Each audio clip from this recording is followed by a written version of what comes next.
లో మనం దేవుని యొక్క వాక్యంలో నుంచి మనం చూస్తూ వచ్చాం. దేవునికి మహిమ కలుగును గాక. ఈ దినాన మన అంశం ఏమై ఉంటున్నది? టైటిల్ ఏమని చూశారు? ప్రతిష్ఠిత చెప్పండి. మిగతా వారు కూడా. ఏమిటి ఈరోజు మనం బైబిల్ స్టడీ చేసే విషయం? ఎవరు చూడలేదా అంశాన్ని? ప్రతిష్ఠిత వస్త్రం. Very good. ప్రతిష్ఠిత వస్త్రం. మంచిది. దేవునికి స్తోత్రం. థ్యాంక్ యూ వెరీ మచ్ అందరికీ కూడా. ఈ దినాన మనము ప్రతిష్ఠిత వస్త్రం గురించి మనం నేర్చుకోబోతా ఉన్నాం లేఖన భాగంలో నుంచి. నేను కొన్ని విషయాలు చెప్పి మీకు లేఖన భాగాలను చూపిస్తూ ముందుకు వెళ్తాను. మనము కొంతమంది కొత్త గృహాలు కట్టినప్పుడు ఆ గృహ ప్రతిష్ట అని ఒక పేరు రాసి, లేకుంటే ఒక పాంప్లెట్ కానీ, లేకుంటే ఒక పత్రిక కానీ కొట్టించి బంధువులకు అందరికి కూడా పంచుతారు. ఒక మందిరాన్ని తయారు చేసిన తర్వాత ఆ మందిరాన్ని ప్రతిష్ఠించి, అది అనేకులకు ప్రార్థనా మందిరం అని ప్రతిష్ఠించి మందిరానికి కూడా ప్రతిష్ఠిత చేస్తారు. అలానే దేవుని యొక్క సన్నిధిలో ఒక విశ్వాసి అయినా, ఒక మందిరమైనా, ఒక సేవకుడైనా ప్రతిష్ఠుడుగా ప్రభు కొరకు అర్పించుకోవడం అనేటువంటిది చాలా ప్రాముఖ్యమైనటువంటిది. ఆ ప్రాముఖ్యత గురించి నేను కొన్ని విషయాలు మీకు తెలియచేస్తాను. ఆ ప్రతిష్ఠతను కోల్పోకోకుండా ఉండాలంటే ఎలా ఉండాలో కూడా కొన్ని విషయాలు తెలియచేసి నేను ముందుకు వెళ్తాను. ఒక మాటను మనం చదువుదాం లేఖన భాగంలో నుంచి. నిర్గమాకాండము 28వ అధ్యాయము 2వ వచనాన్ని చదవండి. నిర్గమాకాండము బైబిల్ తెరిచి అందరూ కూడా 28వ అధ్యాయము 2వ వచనాన్ని చూద్దాం.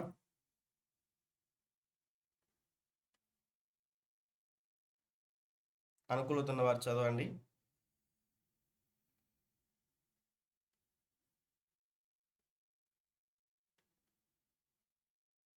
నా మాటలు వినిపిస్తున్నాయా? బ్రేక్ అవుతున్నాయండి? వినిపిస్తున్నాయి కదా అందరికి? అతనికి అలంకారమును ఓకే, చదవండి. అతనికి అలంకారమును ఘనతయు కలుగునట్లు నీ సహోదరుడైన అహరోనుకు ప్రతిష్ఠిత వస్త్రములను కుట్టవలెను. సో ఇక్కడ ఒక వస్త్రమును కుట్టించాలని దేవుని యొక్క వాక్యంలో మనం చూస్తాం. ఈ యొక్క వ్రాయబడినటువంటి ఈ యొక్క మాటను బట్టి ఇలా మనం ఆలోచన చేస్తూ మనం ముందుకు వెళ్ళినప్పుడు ఎవరు ధరించుకోవాలి అన్న విషయాన్ని మనం ఆలోచన చేయాలి. ఎందుకు ధరించుకోవాలి అన్న విషయాన్ని కూడా మనం ఆలోచన చేస్తూ మనం ముందుకు వెళ్ళినప్పుడు ఈ యొక్క ప్రతిష్ఠిత వస్త్రము అన్న విషయాన్ని మనం అండర్లైన్ చేసుకుందాం. ఇక్కడైతే ఈ సందర్భమును బట్టి అతనికి అలంకారమును ఘనతయు కలుగునట్లు నీ సహోదరుడైన అహరోనుకు ప్రతిష్ఠిత వస్త్రమును కుట్టవలెను అన్న విషయాన్ని మనం చూస్తా ఉన్నాం. లేవియాకాండము 16వ అధ్యాయము 32వ వచనాన్ని కూడా మనం చూద్దాం. లేవియాకాండము 16వ అధ్యాయము 32వ వచనం.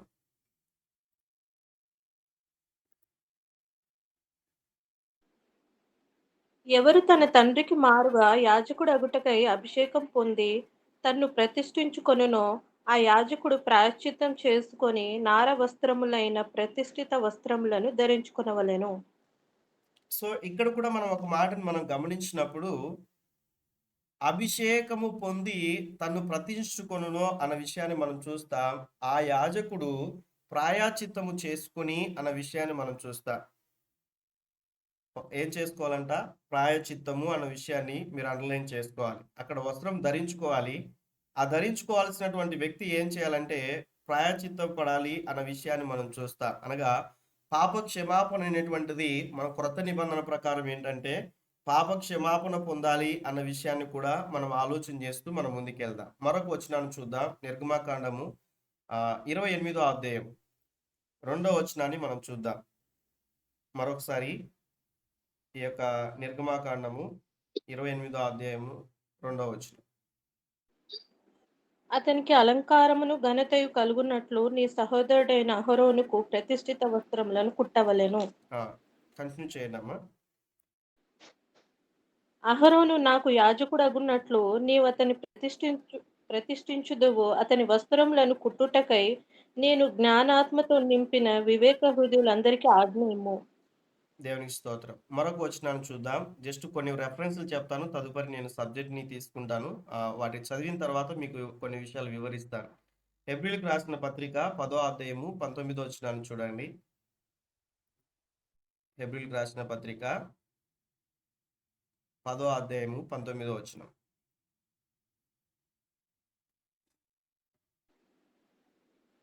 సహోదరులారా, యేసు మన కొరకు ప్రతిష్ఠించిన మార్గమున అనగా నూతనమైనదియు జీవం గలదియు ఆయన శరీరమను తెర ద్వారా ఏర్పరచబడినదియునైన మార్గమున ఆయన రక్తం వలన పరిశుద్ధ స్థలం నందు ప్రవేశించుటకు మనకు ధైర్యం కలిగి ఉన్నది గనుకను.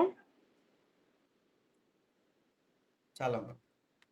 ఇక్కడ మనం లేఖన భాగాన్ని మనం ఆలోచన చేసినప్పుడు పాత నిబంధన ప్రకారం వారు ఉన్నటువంటి యాజకులు ఏం చేసేవారంటే పరిచర్య చేసేటువంటి వారుగా ఉన్నప్పుడు ఖచ్చితంగా పాప క్షమాపణ అనేటువంటిది వారు పొందుకొని ఆ ప్రత్యక్షపు గుడారంలో నేను తెలియచేసినప్పుడు కొంతమంది ఉదయకాల సమయంలో జాయిన్ అయ్యే వారు ఉన్నారు. ప్రత్యక్షపు గుడారం గురించి నేను మాట్లాడుతున్నప్పుడు చాలా విషయాలు నేను బోధించాను. దాదాపుగా 48 అవర్స్ ప్రత్యక్షపు గుడారం గురించి మనం నేర్చుకుంటూ వచ్చాం. అయితే అందులో భాగంగా మనం ఆలోచన చేసినప్పుడు ఒక యాజకుడు ఆ యాజక ధర్మం చేయాలన్నా, ఒక యాజకుడు యాజక పరిచర్య చేయాలన్నా కూడా దేవుని ద్వారా పిలువబడి ఉండాలి. అదే రీతిగా ప్రతిష్ఠిత పొందినటువంటి వ్యక్తిగా ఉండాలి అన్న విషయాన్ని కూడా ఆ ప్రత్యక్షపు గుడారములో ఆవరణంలో ఉన్నటువంటి 2 ఉపకరణాలు, అదే రీతిగా పరిశుద్ధ స్థలంలో ఉన్నటువంటి 3 ఉపకరణాల గురించి కొన్ని విషయాలు బోధించారు. అయితే ఇక్కడ రాయబడినటువంటి సందర్భమును బట్టి మనం చూస్తే ఆ యొక్క పాత నిబంధనలో ఉన్నటువంటి పరిస్థితులన్నీ కూడా ఒక ఎత్తు అయితే, కొత్త నిబంధనలో ఉన్నటువంటి ఈ యొక్క యేసుక్రీస్తు ప్రభుల వారు మనకు మాదిరి చూపించినట్లుగా మనం చూస్తాం. ఈ మాటను చెప్పి నేను కొంచెం ముందుకు తీసుకెళ్తాను. ఇక్కడ రాయబడిన మాటను మనం అర్థం చేసుకున్నప్పుడు, సహోదరులారా, యేసు మన కొరకు ప్రతిష్ఠించిన మార్గమున అన్న విషయాన్ని మనం చూస్తాం. దేవాది దేవుడు మన కొరకు అనగా నీ కొరకు, మనందరి కొరకు, సర్వ మానవాళి కొరకు ఒక మార్గాన్ని ప్రతిష్ఠించాడు అన్న విషయాన్ని మనం మర్చిపోకూడదు. ఈ విషయాన్ని గుర్తుంచుకోవాలి. అందరు పలుకుదామా ఈ రీతిగా? యేసు చెప్పండి. యేసు అనుకూలతున్న వారు యేసు మాట్లాడండి. యేసు ప్రభుల వారు యేసు ప్రభుల వారు యేసు ప్రభువారు నా కొరకు నా కొరకు ప్రతిష్ఠించిన మార్గమున ప్రతిష్ఠించిన మార్గమున అనగా అనగా నూతనమైనదియు నూతనమైనది జీవము గలదియు జీవం గలదియు జీవం గలది మార్గము ద్వారా మార్గము ద్వారా నన్ను మార్గము ద్వారా నన్ను నన్ను నడిపించుటకు నడిపించుటకు ఆయన ఆయన మార్గమును మార్గమును సిద్ధపరిచి ఉన్నాడు. సిద్ధపరిచి ఉన్నాడు. దేవునికి స్తోత్రం. సో ఈ మాటను బేస్ గా ఈ వచనాన్ని మీకు ఆధారం తీసుకొని దేవుని యొక్క వాక్యాన్ని మీకు తెలియచేస్తాను. అర్థం చేసుకున్నట్లయితే దేవుడు మనకి మాదిరికరముగా ఉండడానికి యేసుక్రీస్తు ప్రభుల వారు మన కొరకు ప్రతిష్ఠించినటువంటి మార్గమున అన్న విషయాన్ని మనం చూస్తాం.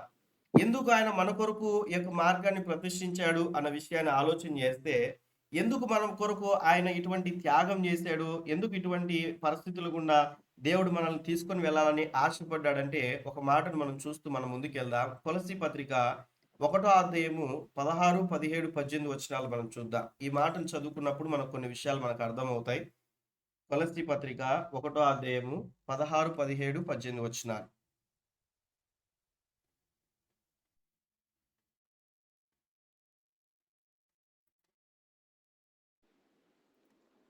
ఏలేనిగా ఉమ్. ఆకాశమందున్నవియు భూమి అందున్నవియు దృశ్యమైనవి గాను అదృశ్యమైనవి గాను అవి సింహాసనములైనను ప్రభుత్వములైనను ప్రధానులైనను అధికారములైనను సర్వమును ఆయన యందు సృజింపబడెను. సర్వమును ఆయన ద్వారాను ఆయనను బట్టియే సృజింపబడెను. ఆయన అన్నిటికంటే ముందుగా ఉన్నవాడు, ఆయనే సమస్తమునకు ఆధారభూతుడు. ఆమేన్. థ్యాంక్ యూ అమ్మా. ఈ లేఖన భాగాలన్నీ కూడా మనం పరిశీలన చేసినప్పుడు ఆకాశమందున్నవి భూమి మీద ఉన్నవి, దృశ్యమైనవి గాని అదృశ్యమైనవి గాని, సింహాసనములైనను ప్రభుత్వములైనను ప్రధానులైనను అధికారములైనను సర్వమును ఆయన యందు సృష్టింపబడిన అన్న విషయాన్ని మనం చూస్తాం. ఆయన యందు అన్న విషయాన్ని మీరు అండర్లైన్ చేసుకోవాలి. సర్వమును ఆయనను బట్టి సృజింపబడెను. అదే రీతిగా ఆయన అన్నిటికన్నా ముందుగా ఉన్నవాడు, ఆయనే సమస్తమునకు కారణభూతుడు అన్న విషయాన్ని మర్చిపోకూడదు. ఈరోజు ఆలోచన చేద్దాం. దేవుడు సమస్తాన్ని కూడా కలుగచేసుకున్నాడు. అన్నీ కూడా సమస్తాన్ని కూడా భూమిని, ఆకాశమును, పరలోకమును ఉన్న ప్రతి ఒక్కటిని, జీవరాశుల్ని సమస్తాన్ని కూడా కలుగ చేసుకున్నట్లుగా మనం చూస్తాం. పాట కూడా మనం పాడుకుంటాం. ఏమనంటే, మానవుడా కారణ జన్ముడా నీ జన్మకు కారణం ఉంది అని పాట పాడుకుంటాం. ఉన్నవన్నీ నీ కోసమేనని, నీవు దేవుని కోసమేనని, ఉన్నవన్నీ నీ కోసమేనని, నీవు దేవుని కోసమేనని. దేవునికి స్తోత్రం. అంటే ఉన్నవన్నీ నీ కోసం, నీవు దేవుని కోసం అన్న విషయాన్ని తెలియచేస్తాడు.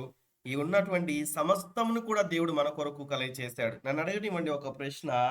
దేవుడు సృష్టిని ముందు కలుగజేసుకున్నాడా? మనల్ని ముందు కలుగజేసుకున్నాడా? ఆలోచన చేయాలి. దేవుడు సృష్టిని ముందు కలుగజేసుకున్నాడా? మనల్ని ముందు కలుగజేసుకున్నాడా? త్వరగా సమాధానం చెప్పండి. దేవుని కొరకు. ఎవరు మాట్లాడట్లేరు. దేవుడే కలిగి దేని కలుగజేశాడు ఫస్ట్? సృష్టిని కలుగజేశాడా మొట్టమొదటిగా? మానవుని కలుగజేశాడా? సృష్టిని కలిగి తర్వాత సృష్టిని కలుగజేసిన తర్వాత మనిషిని కలుగజేసినట్లుగా మనం చూస్తాం అర్థం చేసుకోవడానికి. అయితే ఎఫెసీ పత్రికలో ఏమంటదంటే, జగత్తు పునాది వేయబడక మునిపే ఆయన మనల్ని ప్రేమించాడంట. అంటే భూమికి అనగా సృష్టి కలుగచేయబడక మునిపే దేవుడు మనల్ని ప్రేమించినప్పటికీ కూడా ఆ ప్రేమను బట్టి దేవుడు ముందుగా అన్ని కూడా సిద్ధపరిచి తర్వాత మనిషిని కలుగ చేసినట్లుగా మనం చూస్తాం అర్థం చేసుకోవడానికి. అనగా అన్ని కూడా మనిషి కోసము, మనిషి దేవుని కొరకు అన్న విషయాన్ని ఆలోచన చేయాలి. అందుకే సమస్తానికి కూడా కారణభూతుడు ఆయన అన్న విషయాన్ని మనం చూస్తా ఉన్నాం. ఈరోజు మనిషి ఏం చేస్తా ఉన్నాడంటే, అన్నిటినీ తన కొరకు ఉపయోగించుకుని మనిషి దేవుని వెంబడించాలంటే ఈరోజు దేవుని వెంబడించుకోకుండా సమస్త వాటిపైన కూడా వెంబడించేటువంటి విశ్వాసులు ఉంటున్నారు. సమస్తాన్ని కూడా వెంబడించేటువంటి క్రైస్తవులు ఉంటున్నారు. ప్రభువుని వెంబడించే క్రైస్తవులు కనిపించట్లేదు. ఇక్కడ లేఖన భాగంలో మూల పాఠంలో మనం చదువుకున్నటువంటి ఈ యొక్క మాటను మనం చూస్తే, ఇక రాయబడినటువంటి హెబ్రీ పత్రిక 10వ అధ్యాయంలో రాయబడినటువంటి ఈ యొక్క మాట 19వ వచనంలో ఉన్నటువంటి మాటను మనం చూస్తే, ఆయన ఎటువంటి రీతిగా మనకు మార్గం కలుగజేశాడు అన్న విషయాన్ని మనం చూస్తే, ఒక ప్రతిష్ఠించిన మార్గం అన్న విషయాన్ని మనం చూస్తాం. యేసుక్రీస్తు ప్రభుల వారు నీ కొరకు నా కొరకు ఒక మార్గాన్ని సిద్ధపరిచారు. ఆ మార్గము పరలోక రాజ్యం వైపుకు తీసుకెళ్తది అన్న విషయాన్ని జ్ఞాపకం చేసుకోవాలి. ఆ మార్గంలో వెళ్ళాలంటే మనము యేసుక్రీస్తు ప్రభుల వారికి మనం ప్రతిష్ఠించుకోవాలి అన్న విషయాన్ని జ్ఞాపకం చేసుకోవాలి. ఎవరైతే ప్రతిష్ఠించుకుంటారో వారిని అందరినీ కూడా ప్రభు మధ్యాకాశానికి తీసుకెళ్తాడు. అదే రీతిగా పరలోక రాజ్యానికి కూడా తీసుకెళ్తాడు అన్న విషయాన్ని మనం మర్చిపోకూడదు. అందుకే వాక్యంలో ఒక మాట ఉంటది, ప్రభువా ప్రభు అని పిలిచి ప్రతి వారు కూడా పరలోక రాజ్యానికి చేరరంట. అయ్యా నీ నామంలో ఉపవాసం లేదా, లేకుంటే ఆ ఉన్న వివిధ కోణాలను బట్టి అలా ఉండలేదా, ఇలా ఉండలేదా అని, అద్భుతాలు చేయలేదా, ఆశ్చర్యకార్యాలు చేయలేదా అని అంటే యేసు ప్రభు ఒక్కటే చెప్తాడంట, నీవెవరో నాకు తెలియదు అంటాడంట. ఆలోచన చేయాలి ప్రభు సన్నిధిలో. కాబట్టి మన జీవితాల్లో ఒక ప్రతిష్ఠిత అనేటువంటిది చాలా ప్రాముఖ్యమైనటువంటిదిగా మనం చూస్తూ ఉంటున్నాం. ఈ ప్రతిష్ఠిత మార్గంలోనికి మనం వెళ్ళాలంటే ఇంతవరకు చెప్పిన రీతిగా లేవియాకాండం 16వ అధ్యాయం 32వ వచనం ప్రకారం ఇక ఉన్నటువంటి విధానం బట్టి ఈ యొక్క ప్రాయచిత్తం అనేటువంటిది ప్రతి ఒక్కరిలో జరగాలి. ఇక ఉన్నటువంటి వారిలో ప్రతి ఒక్కరి జీవితాల్లో ప్రాయచిత్తం జరిగిందా లేదా అన్న విషయాన్ని ఆలోచన చేయాలి. అనగా ప్రాయచిత్తం అంటే ఒక కోణంలో క్రొత్త నిబంధన ప్రకారం పాప క్షమాపణ పొందారా అన్న విషయాన్ని ఆలోచన చేయాలి. ప్రతి ఒక్కరు కూడా పాప క్షమాపణ పొందారా అన్న విషయాన్ని ఆలోచన చేయాలి. అదే రీతిగా ఇక్కడ మనము 28వ అధ్యాయం 2వ వచనం నిర్గమాకాండం ప్రకారం దేహశుద్ధి అనేటువంటిది చాలా ప్రాముఖ్యమైనటువంటిది. ప్రత్యక్ష గుడారంలోనికి ప్రవేశించేటువంటి యాజకుడు అక్కడ ఉన్నటువంటి గంగాళములో ఉన్నటువంటి ఆ నీరును చేతులు కాళ్ళు కడుక్కొని లోపలికి ప్రవేశించాలి. క్రొత్త నిబంధన ప్రకారం మనం ఆలోచన చేస్తే, ఏ వ్యక్తి అయితే ప్రభు సన్నిధికి వచ్చాడో రక్షింపబడినటువంటి ప్రతి ఒక్కరు కూడా పాప క్షమాపణ నిమిత్తం బాప్టిజం పొందాలి.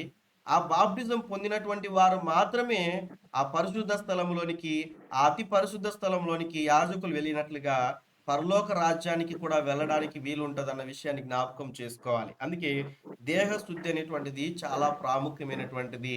ఈ మార్గం గుండా వెళ్ళాలంటే, యేసుక్రీస్తు ప్రభులు వారు ప్రతిష్ఠించిన మార్గంలో వెళ్ళాలంటే ప్రతి ఒక్కరూ కూడా పాపక్షమాపణ పొంది ప్రభు సన్నిధిలో ఆయన రక్తము ద్వారా కడగబడాలి, నీతిమంతులుగా తీర్చబడాలి, ఆయన ఇచ్చినటువంటి రక్షణను కొనసాగించాలి. దాని తర్వాత ఎవరికి వారు ప్రతిష్ఠులుగా ప్రభువుకు సమర్పించుకోవాలి. ఈరోజు నన్ను అడగనివ్వండి, ఇక్కడున్నటువంటి వారిలో ఎంతమంది మీ జీవితాల్ని ప్రభువుకు సమర్పించారు?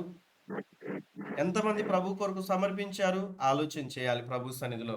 కాబట్టి మనం ఆలోచన చేసినట్లయితే, ఒకవేళ మీరు ఇంకా ప్రభు సన్నిధిలో అటువంటి సమర్పణ లేకోకుండా ఉన్నట్లయితే, దేవుడు మాట్లాడుతున్నటువంటి రీతిగా మీ జీవితాల్లో ఏమిటంటే సమర్పణ అనేటువంటిది చాలా ప్రాముఖ్యమైనటువంటిది అన్న విషయాన్ని గుర్తుకు చేస్తా ఉన్నాను.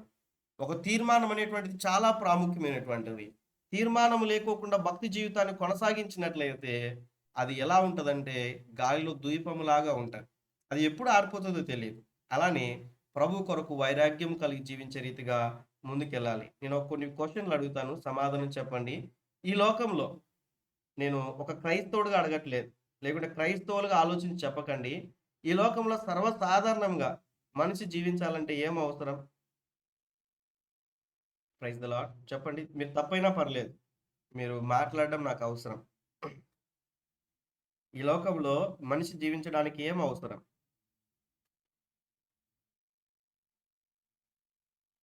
ఎవరు మాట్లాడలేరు. బ్రదర్ అంటే basic needs water, food, yeah, shelter, house, yes, money, good, ఒక జాబ్ లేదా బిజినెస్. ఓకే. సో అన్ని కూడా మనం బ్రతుకున్నామంటే ఏదైనా సాధించవచ్చు. బ్రతికి ఉంటే ఏదైనా సాధించవచ్చు. ఓకే. బ్రతకాలంటే ఏం కావాలి? బ్రతకాలంటే ఏం ఫస్ట్ కావాలి అయితే జ్ఞానం కావాలి బ్రదర్. అమ్మా? జ్ఞానం కావాలి, తెలివి. ఓకే, జ్ఞానం Yeah. కావాలి. ఇంకా ఓకే. సో ఇవన్నీ కూడా సబ్ పాయింట్స్ వస్తాయి. మీరు చెప్పిన పాయింట్స్ లో మీకు కొన్ని విషయాలు వస్తాయి. నేను ఒక 3 విషయాలు చెప్తాను చూడండి. ఈ లోకంలో మనం బ్రతకాలంటే ఏమి ఉన్నా ఏం లేకపోయినా ఆహారం ఉంటే మనం బ్రతకచ్చు. ఆహారం కావాలంటే డబ్బు కావాలి బ్రదర్ అని మీరు ఆలోచన చేయొచ్చు. అవన్నీ సబ్ పాయింట్స్ గా వస్తాయి.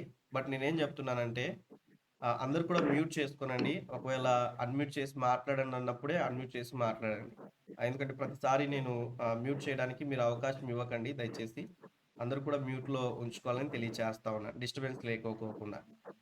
ఒకసారి మీరు చెక్ చేసుకోండి, మంచిది. సో ఇక్కడ చెప్పిన రీతిగా మీరందరూ కూడా మంచి సమాధానాలు ఇచ్చారు, అవన్నీ కూడా వాస్తవమే. అయితే ఈ భూమి మీద ఒక వ్యక్తి, అది ఎవరైనా కూడా కావచ్చు, బ్రతకాలంటే జీవనాన్ని కొనసాగించుకోవడానికి ఒక 3 విషయాలు ఉంటే చాలు. ఒకటి ఏంటంటే ఆహారము, 2 ఏంటంటే వస్త్రములు, 3 ఏంటంటే ఉండడానికి షెల్టర్. ఈ మూడింటి కూడా మీరు కవర్ చేశారు. సహోదరుడు తెలియచేశాడు, రవితేజ అనే డివైస్ లో ఉన్నటువంటి వారు తెలియచేశారు.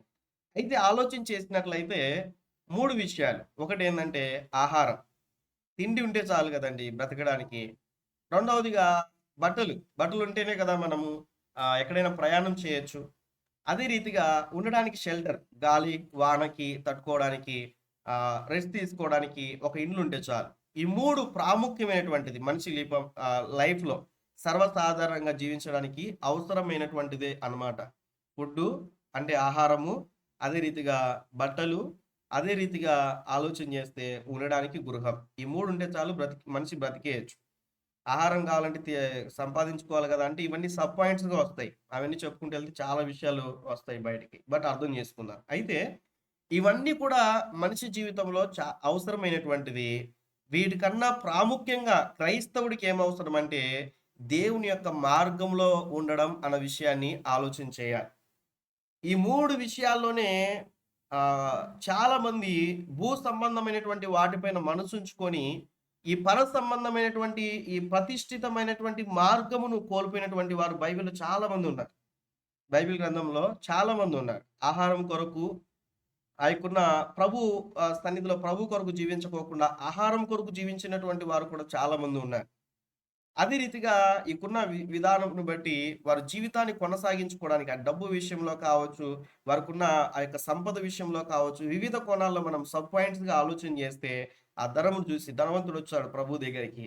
నేను నిత్య జీవానికి వెళ్ళాలంటాడు. అయితే నీ యొక్క ధనాన్ని అమ్మేసి బీదలకి ఇమ్మని చెప్పినప్పుడు, నీ ధనాన్ని బీదలకి ఇవ్వమని చెప్పినప్పుడు ఆ ధనవంతుడు ముఖము చిన్నబుచ్చుకొని వెళ్ళినట్లుగా మనం చూస్తాం వాక్యంలో.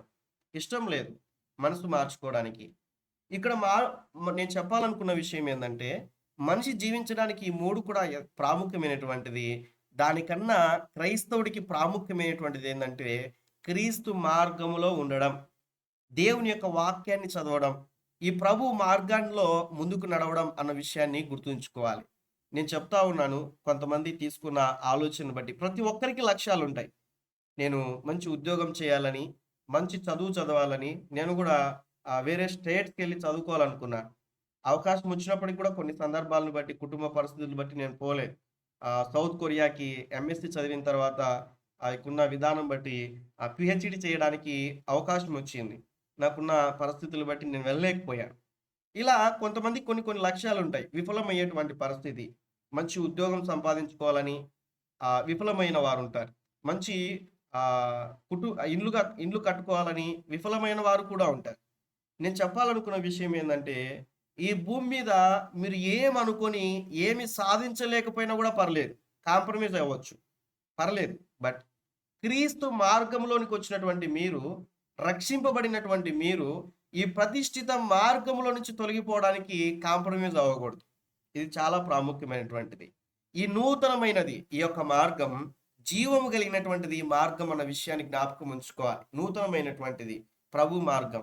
నేను ప్రభువుని అంగీకరించమనకు ఉన్నటువంటి మార్గాలు వేరు. ప్రభువుని అంగీకరించిన తర్వాత కనపడిన మార్గం వేరు నాకి. అప్పటి వరకు ఉన్నటువంటి విషయాలు, స్నేహితుల కొరకు జీవించిన మార్గాలు, బంధువుల కొరకు జీవించినటువంటి మార్గాలు, ప్రభువుని అంగీకరించి వాక్యాన్ని నేర్చుకున్న తర్వాత నేను జీవించే విధానము జీవ మార్గంలోనికి నడవడానికి ప్రభువుని వెంబడించే మార్గం అన్న విషయాన్ని నా లైఫ్‌లో నేను అర్థం చేసుకున్నా. ఈరోజు మిమ్మల్ని కూడా అడుగుతా ఉన్నాను. మీరు ఏ మార్గం గుండా వెళ్ళడానికి ఇష్టపడతా ఉన్నారన్న విషయాన్ని జ్ఞాపకం ఉంచుకోవాలి. అలానే ఇక్కడ మనం చూస్తే ఆయనకున్నటువంటి యేసుక్రీస్తు ప్రభుల వారు ఒక మార్గాన్ని సిద్ధపరిచారు. ఆ మార్గంలోనికి ముందుకెళ్ళాలి. ఒక మాటను మనం చూస్తూ మనం ముందుకెళ్దాం. దినవృత్తాంతములు మొదటి గ్రంథం 23వ అధ్యాయము 28వ వచనాన్ని మనం చూద్దాం. దినవృత్తాంతములు మొదటి గ్రంథము 23వ అధ్యాయము 28వ వచనం. తీసిన వారు చదవండి. నేను కూడా వీరు అహరోను సంతతి వారు చదవండి. వీరు అహరోను సంతతి వారి చేతి క్రింద పనిచూచుటకును వారి వశమున ఉన్న యెహోవా మందిర సేవ కొరకై సాలాలలోని గదులలోని ఉంచబడిన సకలమైన ప్రతిష్ఠిత వస్త్రములను శుద్ధి చేయుటకును దేవుని మందిర సేవ కొరకైన పనిని విచారించుటకును సన్నిధి రొట్టెను నైవేద్యమునకు తగిన సన్నపు పిండిని పులుసులేని భోజనమును కాచుదానిని పేల్చుదానిని నానా విధమైన పరిణామములు గలవాటిని వాటిని విచారించుటకును అనుదినము ఉదయ సాయంకాలముల యందు యెహోవాను గూర్చిన స్తుతి పాటలు పాడుటకును విశ్రాంతి దినములలోని అమావాస్యల్లోను పండుగలలోను యెహోవాకు దహన బలులు అర్పింపవలసిన సమయములన్నిటిలోను లెక్కకు సరి అయిన వారు వంతు ప్రకారము నిత్యము యెహోవా సన్నిధిని సేవ జరిగించుటకును నియమింపబడిరి. చాలా. సో ఇక్కడ మనం లేఖన భాగాన్ని మనం పరిశీలించినప్పుడు ఇక్కడ ఉన్నటువంటి మాటను బట్టి వీరు అహరోను సంతతి వారి చేతి క్రింద పని చేయుటకును అన్న విషయాన్ని మనం చూస్తాం. ప్రాముఖ్యముగా యెహోవా మందిర సేవ చేయుటకై, సేవ కొరకై సాలలోను గదులలోను ఉంచబడిన సకలమైన ప్రతిష్ఠిత వస్తువులను అన్న విషయాన్ని చూస్తాం. అనగా శుద్ధి చేయుటకును, కొంతమంది ఏమో సేవ కొరకు పని చేయడానికి, ఇలా డిఫరెంట్ టైప్స్ ఆఫ్ వర్క్స్ మనం చూస్తా ఉన్నాం ఈ కోణంలో. అయితే నేను చెప్పాలనుకున్నటువంటి విషయాలు ఏంటంటే, ఇక రాయబడినటువంటి యొక్క మాటను బట్టి మందిరము ప్రతిష్టంగా ఉండాలి. ఆ మందిరము ప్రతిష్టంగా ఉన్నప్పుడు ఆ ప్రతిష్ఠితను కాపాడడానికి విశ్వాసులుగా ఉన్న ప్రతి ఒక్కరు కూడా పని చేయాలి. మందిరంలో ఉన్నటువంటి పరిచర్య చాలా ఉంటుంది. ఇక్కడ ఉన్నటువంటి వారు ఎంతమంది మందిరానికి సమయానికి వెళ్తున్నారో నాకు తెలియదు. సమయం కన్నా ముందుగా వెళ్ళి ఎంతమంది పరిచర్య చేస్తా ఉన్నారో నాకు తెలియదు. ఆ పాటలు పాడిన తర్వాత వాక్యం చెప్పే సమయానికి వెళ్ళే క్రైస్తవులు కూడా లేకపోలేదు. ఆలోచన చేయాలి. ప్రభు సన్నిధిలో పరిచర్య అనేటువంటిది చాలా ప్రాముఖ్యమైనటువంటిది. మీ పిల్లలు యవనస్తులుగా ఉన్నట్లయితే వారిని పరిచర్యకు ప్రోత్సహించండి. ప్రభు సన్నిధిలో దేవుడు వారి జీవితాల్లో గొప్ప కార్యములు జరిగిస్తాడు. కాబట్టి ఇక్కడ మనం చూస్తే ప్రభు సన్నిధిలో ప్రతీది కూడా ఇక్కడ మనం చూసినప్పుడు ఆ యొక్క ఉన్నటువంటి ప్రతి పరిస్థితి కూడా ప్రతిష్ఠించబడాలి, శుద్ధి చేయబడాలి, ప్రతిష్ఠింపబడాలి, శుద్ధి చేయబడాలని ఈ 2 లేఖన భాగాల్లో కూడా మనం పరిశీలన చేస్తూ మనం ముందుకెళ్తాం. అలానే యేసుక్రీస్తు ప్రభుల వారి విషయానికి వస్తే మనం చూసినట్లయితే యోహాను సువార్త 10వ అధ్యాయంను మనం చూద్దాం. యోహాను సువార్త 10వ అధ్యాయము 36వ వచనాన్ని మనం చూస్తే 10వ అధ్యాయము 36వ వచనం చదవండి ఎవరైనా అనుకూలతున్నవారు. తండ్రి ప్రతిష్ఠిత చేసి ఈ లోకంలోనికి పంపిన వానితో నీవు దేవదూషణ చేయుచున్నావని చెప్పుదురా? నేను నా తండ్రి క్రియలు చేయని ఎడల నన్ను నమ్మకుడి, చేసిన ఎడల నన్ను నమ్ముకున్నను. తండ్రి నా యందును నేను తండ్రి యందును ఉన్నామని మీరు గ్రహించి తెలుసుకున్నట్లు ఆ క్రియలను నమ్ముడని వారితో చెప్పెను. చాలా. సో ఇక్కడ మనం లేఖన భాగాన్ని మనం పరిశీలించినప్పుడు తండ్రి ప్రతిష్ఠిత చేసి ఈ లోకంలోనికి పంపిన అన్న విషయాన్ని మనం చూస్తూ ఉంటున్నాం. యేసుక్రీస్తు ప్రభుల వారు ఈ భూమి మీదకి రావడానికి గల ఉద్దేశం ఏంటంటే తండ్రి అయినటువంటి దేవుడు ఒక పర్పస్తో కుమారుడైనటువంటి యేసుక్రీస్తు ప్రభుల వారిని ఈ భూమి మీదకి పంపించినట్లుగా మనం చూస్తాం.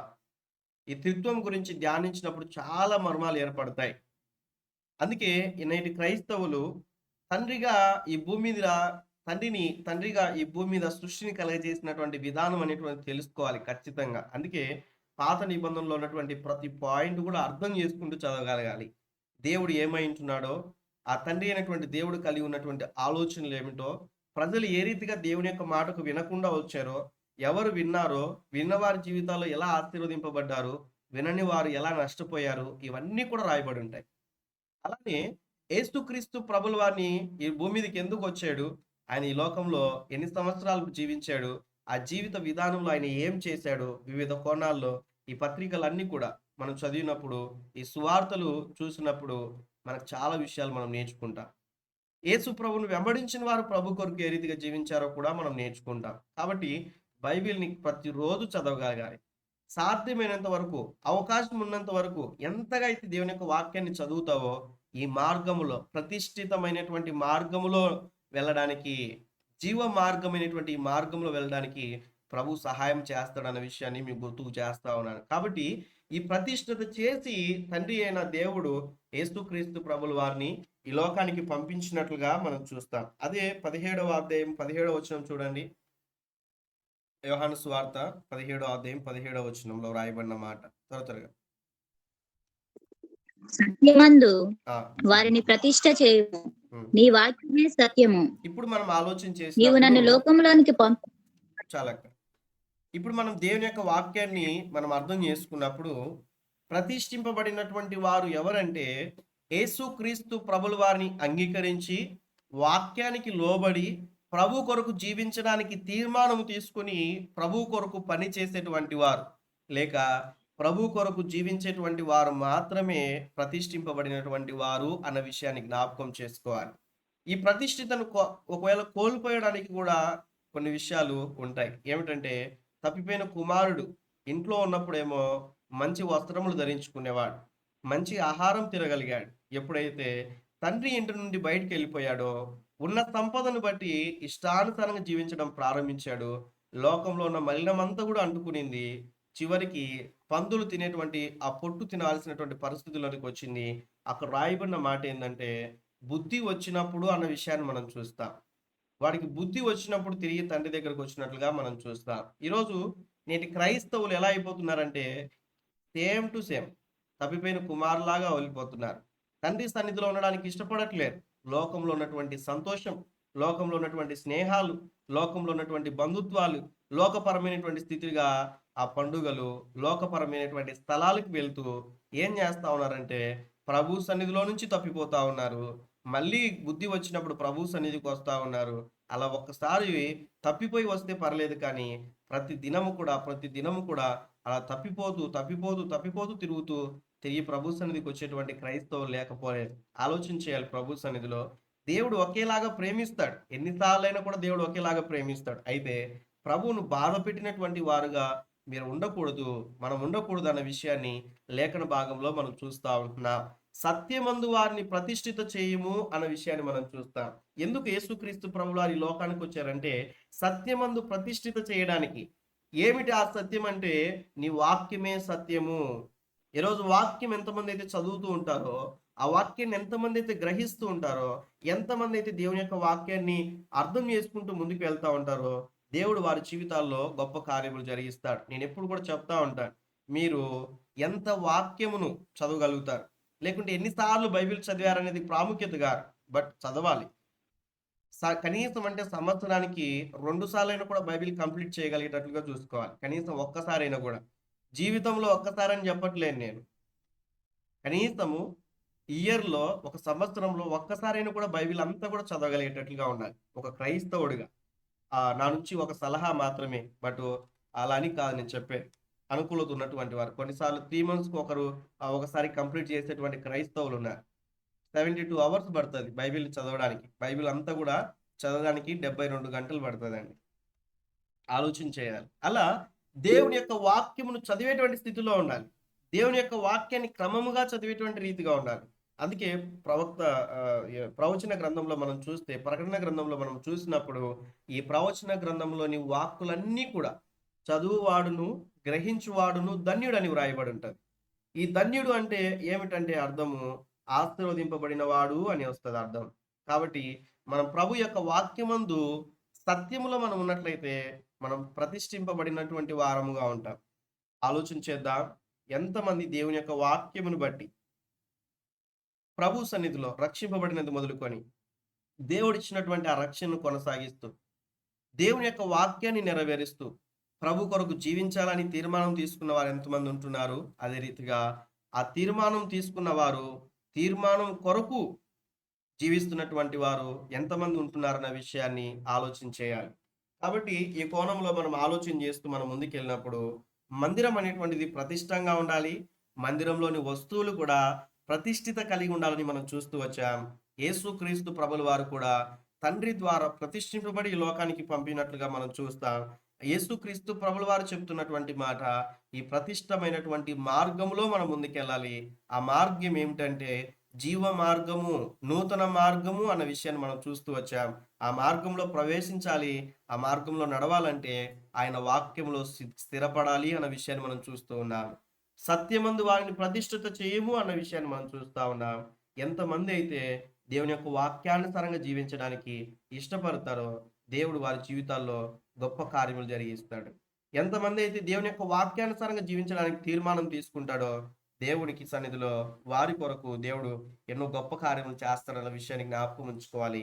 ఆ గొప్ప కార్యం ఏంటంటే నూతన మార్గం. అదే రీతిగా ప్రభు సన్నిధిలో జీవ మార్గంలోనికి ఆయన నడిపించడానికి సిద్ధంగా ఉన్నాడు. ఈరోజు ఒక తీర్మానం తీసుకొని ప్రభు సన్నిధిలో ఆ నూతనమైన మార్గంలోనికి వెళ్ళడానికి, ఆ జీవ మార్గంలో నడవడానికి, దేవుని యొక్క వాక్యాన్ని చదువుతూ ప్రభు కొరకు జీవించడానికి, దేవుని యొక్క వాక్యాన్ని సిద్ధపరచడానికి సిద్ధపడి ముందుకెళ్ళినట్లయితే దేవుడు సహాయం చేస్తాడన్న విషయాన్ని మీకు గుర్తుకు చేస్తా ఉన్నా. అయితే ఈ ప్రతిష్ఠితను కోల్పోయే ప్రదేశాలకు మనం వెళ్ళకూడదు. చెప్పండి, ప్రతిష్ఠితను కోల్పోయే ప్రదేశాలు ఏముండవచ్చు? ఎగ్జాంపుల్గా నేను అడుగుతా ఉన్నా, మీరు సమాధానం చెప్పండి. అర్థం చేసుకోవడానికి మీరే విశ్వాసులండి. మీరందరూ కూడా ప్రతిష్ఠింపబడ్డారు, దేవుడి ద్వారా ఏర్పరచబడ్డారు, ప్రభు మీకు రక్షణ ఇచ్చాడు. మీరు ఆ ప్రతిష్ఠతను, ఆ రక్షణను కోల్పోకుండా అంటే ఎక్కడికి వెళ్ళకూడదు, ఏం చేయకూడదో చెప్పండి. కొన్ని విషయాలు. సినిమాలకు వెళ్ళకూడదు, సినిమాలు సీరియల్స్ చూడకూడదు. Very good. సినిమాలు చూడకూడదు, సీరియల్స్ చూడకూడదు. ఇంకా అండి? విగ్రహారాధన విగ్రహారాధన చేయకూడదు, విగ్రహారాధన ఉన్న స్థలాలకు కూడా వెళ్ళకూడదు. Very good. ఇంకా లోక స్నేహితులతో ఎక్కువ తిరగకూడదు. లోక స్నేహం అనేటువంటిది కూడా చేయకూడదు అన్న విషయాన్ని కూడా తెలియజేస్తా ఉన్నారు. Very good. చెడు మాట్లాడకూడదు, చెడు వినకూడదు, చెడు చూడకూడదు. చెడు మాట్లాడకూడదు, చెడు చూడకూడదు, చెడు కూడా వినకూడదు. Very good. ఇంకా చెప్పండి. మీరు చెప్పేవన్నీ కూడా కరెక్టే. ఇంకా చెప్పండి, ఇంకేమైనా కూడా ఉన్నాయా? ఆచారాలు, పండుగలు, సాంప్రదాయాలు వీటిని పాటించకూడదు, నమ్మకూడదు. గుడ్. వీటిలో మనం పాలు పొందకూడదు. గలతీ పత్రికలో కూడా వ్రాయబడి ఉంటుంది అన్నమాట. ఏమని వ్రాయబడి ఉంటుంది? దినములను, ఆచారాలను మీరందరూ కూడా పాటిస్తూ ఉన్నారు, అలా పాటించకూడదు అన్న విషయాన్ని కూడా తెలియచేస్తాడు. క్రైస్తవులైనప్పటికీ కూడా రోజులు చూసే వాళ్ళు లేరంటారా? ఆలోచన చేయాలి. ఇల్లు కట్టుకునేటప్పుడు, వివాహం చేసుకునే సమయంలో లోకానుసారంగా పద్ధతులు ఆచరించే వాళ్ళు లేరంటారా? ఆలోచన చేయాలి. అలా ఉండకూడదు. అలా ఉన్నట్లయితే మీరు ప్రభు కొరకు ప్రతిష్ఠించుకున్న వారు కాదు. అందుకే ఎక్కడైతే ప్రతిష్ఠిత కోల్పోయే ప్రదేశాలు ఉంటాయో, ఇప్పటి వరకు మీరు చెప్పినవన్నీ కూడా, అలాంటి ప్రదేశాలకు మనం వెళ్ళకూడదు. అలాంటి వారితో మనం పాల్పొంపులు పొందకూడదు అన్న విషయాన్ని మనం జ్ఞాపకం ఉంచుకోవాలి. కాబట్టి కొన్ని కోణాల్లో మనం ఆలోచన చేస్తూ మనం ముందుకెళ్తే, ప్రవర్తనలో చాలా జాగ్రత్తగా ఉండాలన్న విషయాన్ని జ్ఞాపకం ఉంచుకోవాలి. మన మాటల ద్వారా ప్రతిష్ఠితను కోల్పోకూడదు. మన క్రియల ద్వారా, మన తలంపుల ద్వారా, మన చూపుల ద్వారా, మన నడక ద్వారా, మన పడక ద్వారా ఎక్కడ కూడా ప్రతిష్ఠితను కోల్పోయేటట్లుగా మన ఆత్మీయ జీవితాల్ని కొనసాగించకూడదు అన్న విషయాన్ని జ్ఞాపకం ఉంచుకోవాలి. ఆ ప్రతిష్ఠితను కోల్పోయే ప్రదేశాలకు కూడా మనం వెళ్ళకూడదు అన్న విషయాన్ని జ్ఞాపకం ఉంచుకోవాలి. కాబట్టి ఈ రాత్రికాల సమయంలో దేవుడు మాట్లాడుతూ ఉన్నాడు.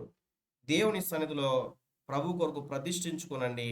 దేవుని కొరకు జీవించగలిగినట్లయితే దేవుడు ఆశీర్వదిస్తాడన్న విషయాన్ని మీకు గుర్తుకు చేస్తా ఉన్నారు. 2 విషయాలు మీకు చెప్పి కొంచెం ముందుకు తీసుకెళ్తాను. ఒక వ్యక్తిని మీకు పరిచయం చేసి నేను వాక్యాన్ని ముగిస్తాను. అందరూ కూడా శ్రద్ధ కలిగి దేవుని యొక్క మాటలు వినండి. ఇప్పటి వరకు కొన్ని విషయాలు ఉపోద్ఘాతంగా కొన్ని విషయాలు మీతో మాట్లాడుతూ వచ్చాం. లేఖన భాగంలో మనం చూస్తే అపోస్తులైనటువంటి పౌలు గారు ఒక మాట అంటారు. ఏమంటారంటే అపోస్తుల కార్యం 23వ అధ్యాయము ఒక మొదటి వచనాన్ని మనం చూస్తే, అపోస్తుల కార్యం చదవండి. పౌలు మహాసభ వారిని తేరిచూచి, సహోదరులారా, నేను నేటి వరకు కేవలము మంచి మనస్సాక్షి గలవాడినై దేవుని ఎదుట నడుచుకొనుచుంటినని చెప్పాను. ఇక్కడ మనం చూస్తే అపోస్తులైన పౌలు గారు సౌలుగా ఉన్నప్పుడు సంఘాన్ని ఎంతగా హింసించాడో మనకు తెలుసు. దేవుని యొక్క వాక్యాన్ని మనం చదివినప్పుడు, అపోస్తుల గ్రంథంలో చదివినప్పుడు, ఈ పౌలుగా ఉన్నప్పుడు, సౌలుగా ఉన్నప్పుడు ఎలా జీవించాడో మనకు తెలుసు. ఇంటింటా వచ్చి క్రైస్తవుడు ఎక్కడ కనిపించినా కూడా భయంకరంగా హింసించేటువంటి స్వభావం కలిగిన వ్యక్తి. ఎప్పుడైతే ప్రభు దర్శించాడో, దేవుడు మాట్లాడడం ప్రారంభించాడో, ఆ సమయం నుంచి తన జీవితంలో ఎన్నో మార్పులు తన జీవితంలో జరిగినట్లుగా మనం చూస్తాం. ప్రభు కొరకు ఎంతో ప్రయాసపడినట్లుగా కూడా మనం చూస్తాం. ఇక రాయబడిన మాటను బట్టి మనం చూస్తే, ఆ యొక్క పౌలు మహాసభ వారికి తేరు చూచి, సహోదరులారా, నేను నేటి వరకు కేవలం మంచి మనస్సాక్షి గలవాడనై దేవుని ఎదుట నడుచుకొని చుంటినని చెప్పాను అన్న విషయాన్ని మనం చూస్తాం. ఈ సాక్ష్యాన్ని మనం చెప్పగలుగుతామా? ప్రభు సన్నిధిలో ప్రతిష్ఠిత కలిగినటువంటి మనం, మంచి మనస్సాక్షి కలిగి, ఒక కుటుంబంలో ఉన్నటువంటి ఒక భార్యగా కావచ్చు, భర్తగా కావచ్చు, ఒక తల్లిదండ్రులుగా కావచ్చు, పిల్లలుగా కావచ్చు, ప్రభు సన్నిధిలో ఒక మంచి మనస్సాక్షి కలిగి, నేను ప్రభు కొరకు జీవిస్తా ఉన్నాను, నేను ప్రభు కొరకు జీవిస్తా ఉన్నాను, నా కుటుంబంలో నేను ప్రభు కొరకు నా ఆఫీస్లో నేను జీవిస్తా ఉన్నాను, నేను ప్రభు కొరకు నా చదువులో నేను ఎక్కడికి వెళ్ళినా, ఏ ప్రదేశాలకు వెళ్ళినా కూడా మంచి మనస్సాక్షితో నేను జీవిస్తున్నాను అని నువ్వు చెప్పగలిగినట్లయితే దేవునికి స్తోత్రం. ఒకవేళ చెప్పడానికి ధైర్యం సరిపోలేదు అంటే ఏవో లోటుపాట్లు ఉన్నాయన్న విషయాన్ని జ్ఞాపకం చేసుకొని, ఆ పరిస్థితులు ఏ విషయాలైతే ఉంటున్నాయో వాటిని సరిచేసుకున్నప్పుడు ఈ మాటను మనం కూడా చెప్పగలుగుతాం. నేటి వరకు, ఎప్పటి నుంచి రక్షింపబడినది మొదలుకొని ఈ రోజు వరకు మీరు ప్రభు కొరకు మంచి మనస్సాక్షి కలిగి జీవిస్తూ ఉంటున్నారా? మనుషులు ఉన్నప్పుడు ఎలా ఉంటున్నారు? సేవకులు ఉన్నప్పుడు ఎలా ఉంటున్నారు? సేవకులు లేనప్పుడు, అధికారులు లేనప్పుడు, తల్లిదండ్రులు లేనప్పుడు, ఆఫీసులో సార్ లేనప్పుడు, ఉన్న ఈ పరిస్థితులన్నీ కూడా ఆలోచన చేసినప్పుడు ఎలా ఉంటున్నారు అన్న విషయాన్ని వివిధ కోణాల్లో ఆలోచన చేస్తూ మనం ముందుకెళ్దాం. అందుకే ఇదే అపోస్తులైనటువంటి పౌలు గారు అంటారు, ఏమంటారంటే ఫిలిప్పీ పత్రికతో మాట్లాడుతున్నప్పుడు 2వ అధ్యాయము 12-13 వచనాల్లో ఉంటుంది. దీని అవసరం లేదు, కానీ నేను మీతో ఉన్నప్పుడు ఏ రీతిగా అయితే విధేయులై ఉంటారో, నేను లేని ఈ కాలమందు కూడా మీరు భయముతోనూ వణుకుతోనూ మీ రక్షణను కొనసాగించుడి అని వాక్యం ఉంటుంది. ఆ మాట, ఈ మాట చాలా ప్రాముఖ్యమైనటువంటిది. నేను ఉన్నప్పుడు ఏ రీతిగా అయితే మీరు ఇప్పుడు చూడండి, మీ గృహానికి ఒక సేవకుడు వచ్చారనుకోండి, అర్థం చేసుకోవడానికి నేను ఒక గృహానికి ఉన్నట్లుండి వెళ్ళాను. మన సంఘస్థులు కాదు కానీ ఒక సంఘంలో ఉన్నటువంటి వారి ఎదుటకి ఉన్నట్లుండి ఒక కుటుంబంలోనికి నేను వెళ్ళాను. తెలిసిన వాళ్ళు, వాళ్ళు మన సంఘస్థులు కాదు కానీ బట్ మనకు తెలిసిన వారు, ఆ క్రైస్తవులే. అయితే ఆ గృహంలోనికి నేను వెళ్ళినప్పుడు వెంటనే వెళ్తానే ఆ యొక్క టీవీ చూస్తూ ఉన్నారు, సినిమా చూస్తూ ఉన్నారు, రిమోట్ కోసం వెతుకుతా ఉన్నారు, రిమోట్ దొరకట్లేదు. ఆలోచన చేయాలి, ఆలోచన చేయాలి. వారికి ఉన్నటువంటి పరిస్థితులు మనం ఆలోచన చేసినప్పుడు ఇక రాయబడిన ఈ మాటను బట్టి వారు మంచి మనస్సాక్షితో ఉన్నారా? సేవకుడు వచ్చారని టీవీని ఆఫ్ చేయడానికి ప్రయత్నం చేస్తూ ఉన్నారు, కానీ సేవకుడు లేనప్పుడు సినిమాలు చూడడానికి వారు ఎలా ముందుకెళ్తా ఉన్నారు? ఆలోచన చేయాలి, ఆలోచన చేయాలి. ఈరోజు తల్లిదండ్రులు ఉన్నప్పుడు ఒకలాగా, దేవుని మందిరంలో ఉన్నప్పుడు ఒకలాగా, ఇంటికి వెళ్ళిన తర్వాత ఒకలాగా, సోమవారం నుంచి శనివారంలోకి ఒకలాగా, ఆదివారం వచ్చే లోపల ఒకలాగా ఉండేటువంటి క్రైస్తవులు లేరంటారా? ఆలోచన చేయాలి. నీ ప్రతిష్ఠితను నువ్వు కాపాడుకోగలుగుతున్నావా? మంచి మనస్సాక్షితో జీవించగలుగుతున్నావా? మంచి మనస్సాక్షి కలిగి నీ ప్రతిష్ఠితను కాపాడుకున్నట్లయితే ఈ నూతన మార్గములో, దేవుడు ప్రతిష్ఠించినటువంటి మార్గంలో వెళ్ళడానికి ప్రభు సహాయం చేస్తాడు. ఆ జీవ మార్గంలో వెళ్ళడానికి దేవుడు సహాయం చేస్తాడన్న విషయాన్ని మీకు గుర్తుకు చేస్తా ఉన్నా. అదే రీతిగా మరొక వచనాన్ని మనం చూస్తే లేఖన భాగంలో నుంచి పేతురు రాసిన మొదటి పత్రిక 3వ అధ్యాయము 15వ వచనం. పేతురు రాసిన మొదటి పత్రిక 3వ అధ్యాయం 15వ వచనంలో నిర్మలమైన మనస్సాక్షి కలిగిన వారై అందరు కూడా ఆలోచన చేయండి. అందరికీ అవసరమైన మాట చదవండి అక్క. మనస్సాక్షి మీలో గూర్చి నీవు అడుగు సమాధానం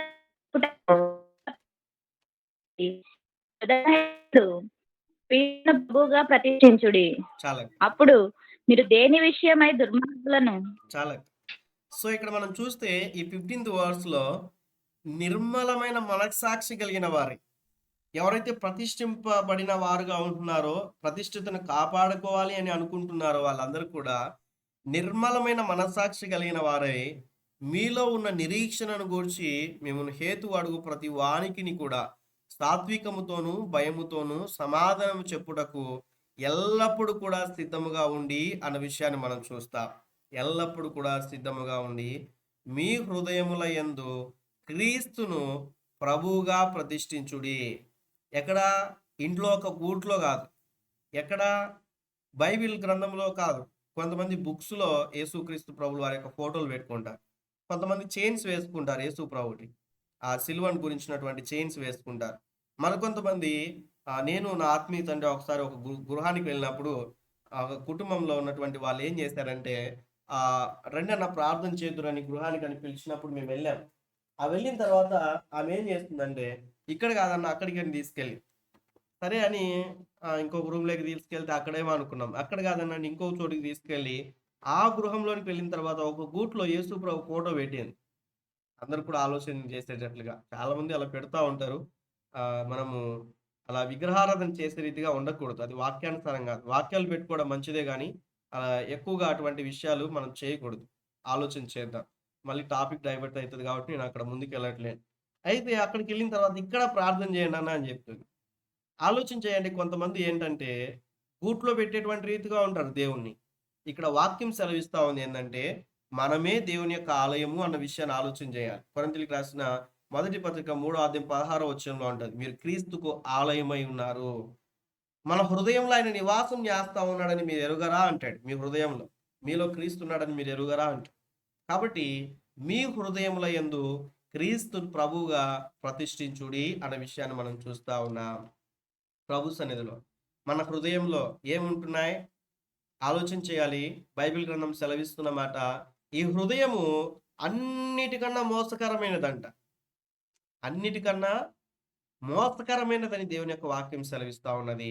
అందుకే దేవుడు ఈ హృదయాన్ని ఎన్నుకున్నాడు. ఆ హృదయంలో నుంచే అనేకమైనటువంటి విషయాలు, అనేక విషయాలు, ఘోరమైనటువంటి విషయాలు జరుగుతూ ఉంటాయి. అందుకే ఈ హృదయాన్ని దేవుడు కోరుకున్నాడు. ఆ హృదయంలోని దేవుడు కోరుకొని అక్కడ నివాసం చేయాలని దేవుడు ఆశపడినట్లుగా మనం చూస్తాం. కాబట్టి మన హృదయములలో క్రీస్తును ప్రభువుగా ప్రతిష్ఠించుకున్నప్పుడు దేవుడు మన జీవితాల్లో కార్యములు జరిగించడం ప్రారంభిస్తాడు. బహుశా మన జీవితాల్లో ప్రభు ఉన్నప్పటికీ కూడా కుటుంబాల్లో కొన్ని పరిస్థితులు ఎదురవుతూ ఉంటాయి. ఆ ఎదురవుతున్నటువంటి సమయంలో మన ఆత్మీయ జీవితాల్ని బహు జాగ్రత్తగా కాపాడుకోవడం చాలా ప్రాముఖ్యమైనటువంటి విషయం. నాకు ఇష్టమైన మాట, ఒక మాట నేను గుర్తుకొస్తుంది, చూపిస్తాను.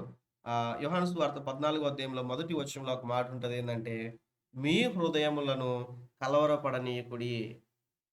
అప్పటి వరకు విశ్వాసంలో ఉన్నవారు ఆలోచన చేస్తే, కుటుంబంలో ఉన్నటువంటి వారు ఎవరైనా కూడా, కొంతమంది మంచి విశ్వాసులుగా ఉంటారు స్త్రీలు. భర్త భయంకరమైన త్రాగుబోతులు ఉంటారు. అలాంటి వారికి నెమ్మది ఉండదు. ఆలోచన చేయాలి. లేకుంటే మంచి ప్రార్థనా పరుడుగా ఉంటాడు. భార్యకి ప్రార్థన అంటే ఇష్టం ఉండదు. అలాంటి వాళ్ళకి నెమ్మది ఉండదు. కుటుంబంలో తల్లిదండ్రులు ఇద్దరు కూడా మంచి ప్రార్థనా పరులు ఉంటారు. పిల్లలు దేవుని సన్నిధిలో ఉండరు. వారికి కూడా ఒక రకమైన బాధ. పిల్లలు మంచిగా దేవుని సన్నిధిలో ఉంటారు. తల్లిదండ్రులు మందిరానికి వాళ్ళకు ఒక రకమైన బాధ. అయితే వివిధ కోణాల్లో అప్పటి వరకు ఆనందంగా ఉన్నవారు అప్పు సమస్యను బట్టో, ఇంట్లో ఉన్న నీడిని బట్టో, కుటుంబంలో ఉన్నటువంటి పరిస్థితులను బట్టో అవన్నీ కూడా హృదయంను కలవరపరిచేటట్లుగా చేస్తాయి. నన్ను అడగనివ్వండి, ఇక్కడ ఉన్నటువంటి వారికి ఎవరికైనా నాకు సమస్య లేదు అన్నవారు ఎవరైనా ఉన్నారా? నాకే సమస్య లేదు బ్రదర్ అన్న వాళ్ళు ఎవరైనా ఉన్నారా? ఒక్కరైనా సమాధానం చెప్పండి. సేమ్ పాస్టర్ గారు, ఉన్న సమస్యలు ఉన్నాయి. ఆలోచన చేయాలి. ఉన్నాయి సమస్యలు బ్రదర్. ప్రతి ఒక్కరికి ఉంటాయి. ఏదో ఒక సమస్య ఉంటుంది. చిన్న పిల్లోడు, ఫస్ట్ క్లాస్ చదివేటువంటి పిల్లోడి దగ్గర నుంచి ముసలి వాడి వరకు ఉన్నటువంటి వారికి, వృద్ధాపంలో ఉన్నటువంటి వారికి ఎవరిని అడిగినా కూడా ఏదో ఒక ప్రాబ్లం చెప్తాడు. ఏదో ఒక ప్రాబ్లం చెప్తాడు. ఆలోచన చేయాలి. అయితే నేను చెప్పాలనుకున్నటువంటి విషయం ఏంటంటే, ప్రభువు నమ్మినటువంటి మనము, ప్రభువును అంగీకరించినటువంటి మనము, ప్రభువును వెంబడిస్తున్నటువంటి మనము, నాకైతే ప్రారంభ దినాల్లో రక్షింపబడినప్పుడు ఏదైనా ఒక సమస్య వచ్చినట్లయితే వెంటనే కలవరపు వచ్చేసి నేను ఏమైపోయావంటే కృంగిపోయేటువంటి పరిస్థితి. ఎప్పుడైతే వాక్యాన్ని నేర్చుకుంటూ వచ్చానో వాటన్నిటి విషయాల్లో నాలో మార్పు జరుగుతూ వచ్చింది. ఏంటంటే దేవుని యొక్క వాక్యాన్ని పట్టుకొని ముందుకెళ్ళినప్పుడు. కాబట్టి హృదయంలో కలవరపడనీయకుడి అన్న విషయాన్ని మనం చూస్తాం. ఎందుకంటే ఆ హృదయం ప్రభు కొరకు ప్రతిష్ఠించుకున్నావు. ప్రభు ఆ హృదయంలో ఉన్నాడు కాబట్టి ఏది కూడా ఆ హృదయంలోనికి, సమస్యల గురించి ఆలోచించడానికి నీ మనసుకు, నీ హృదయానికి చోటు ఇవ్వకూడదు. ఆలోచన చేయాలి. దేవుని వైపు మనం ఎప్పుడైతే మనకున్న భారం అంతా కూడా ఆయన పైన వేస్తామో, దేవుడు మనలందరినీ కూడా తేలికగా ముందుకు నడిపిస్తారన్న విషయాన్ని జ్ఞాపకం ఉంచుకోవాలి. దేవుని యందు విశ్వాసం ఉంచుచున్నారు, నా యందు విశ్వాసం ఉంచుడని యేసుక్రీస్తు ప్రభువు వారు చెప్పినట్లుగా మనం చూస్తాం. ఇవన్నీ కోణాల్లో మనం ఆలోచన చేసినప్పుడు, ప్రవర్తన జీవితాల్లో మనం ఆయా రీతిలుగా మాట్లాడుతున్నటువంటి సమయంలో వీటన్నిటి విషయంలో నిర్మలమైనటువంటి మనసాక్షి కలిగి జీవించినట్లుగా మనం చూస్తాం. వ్రాయబడినటువంటి మాటను బట్టి ఒక మాటను మనం చూస్తాం. అపోస్తలుడైన పౌలు గారు చెప్పినట్లుగా, అదే అపోస్తుల కార్యములు 24వ అధ్యాయంలో చెప్పినటువంటి ఒక మాటను మీకు గుర్తుకు చేసి, ఒక పర్సన్ మీకు గుర్తుకు చేసి నేను వాక్యాన్ని ముగిస్తానని చెప్పాను కదా. అపోస్తుల కార్యం 23వ అధ్యాయం 24వ అధ్యాయం 16వ వచనం.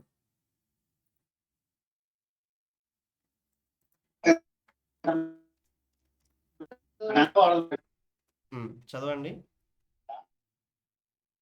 ఈ విధమునైనను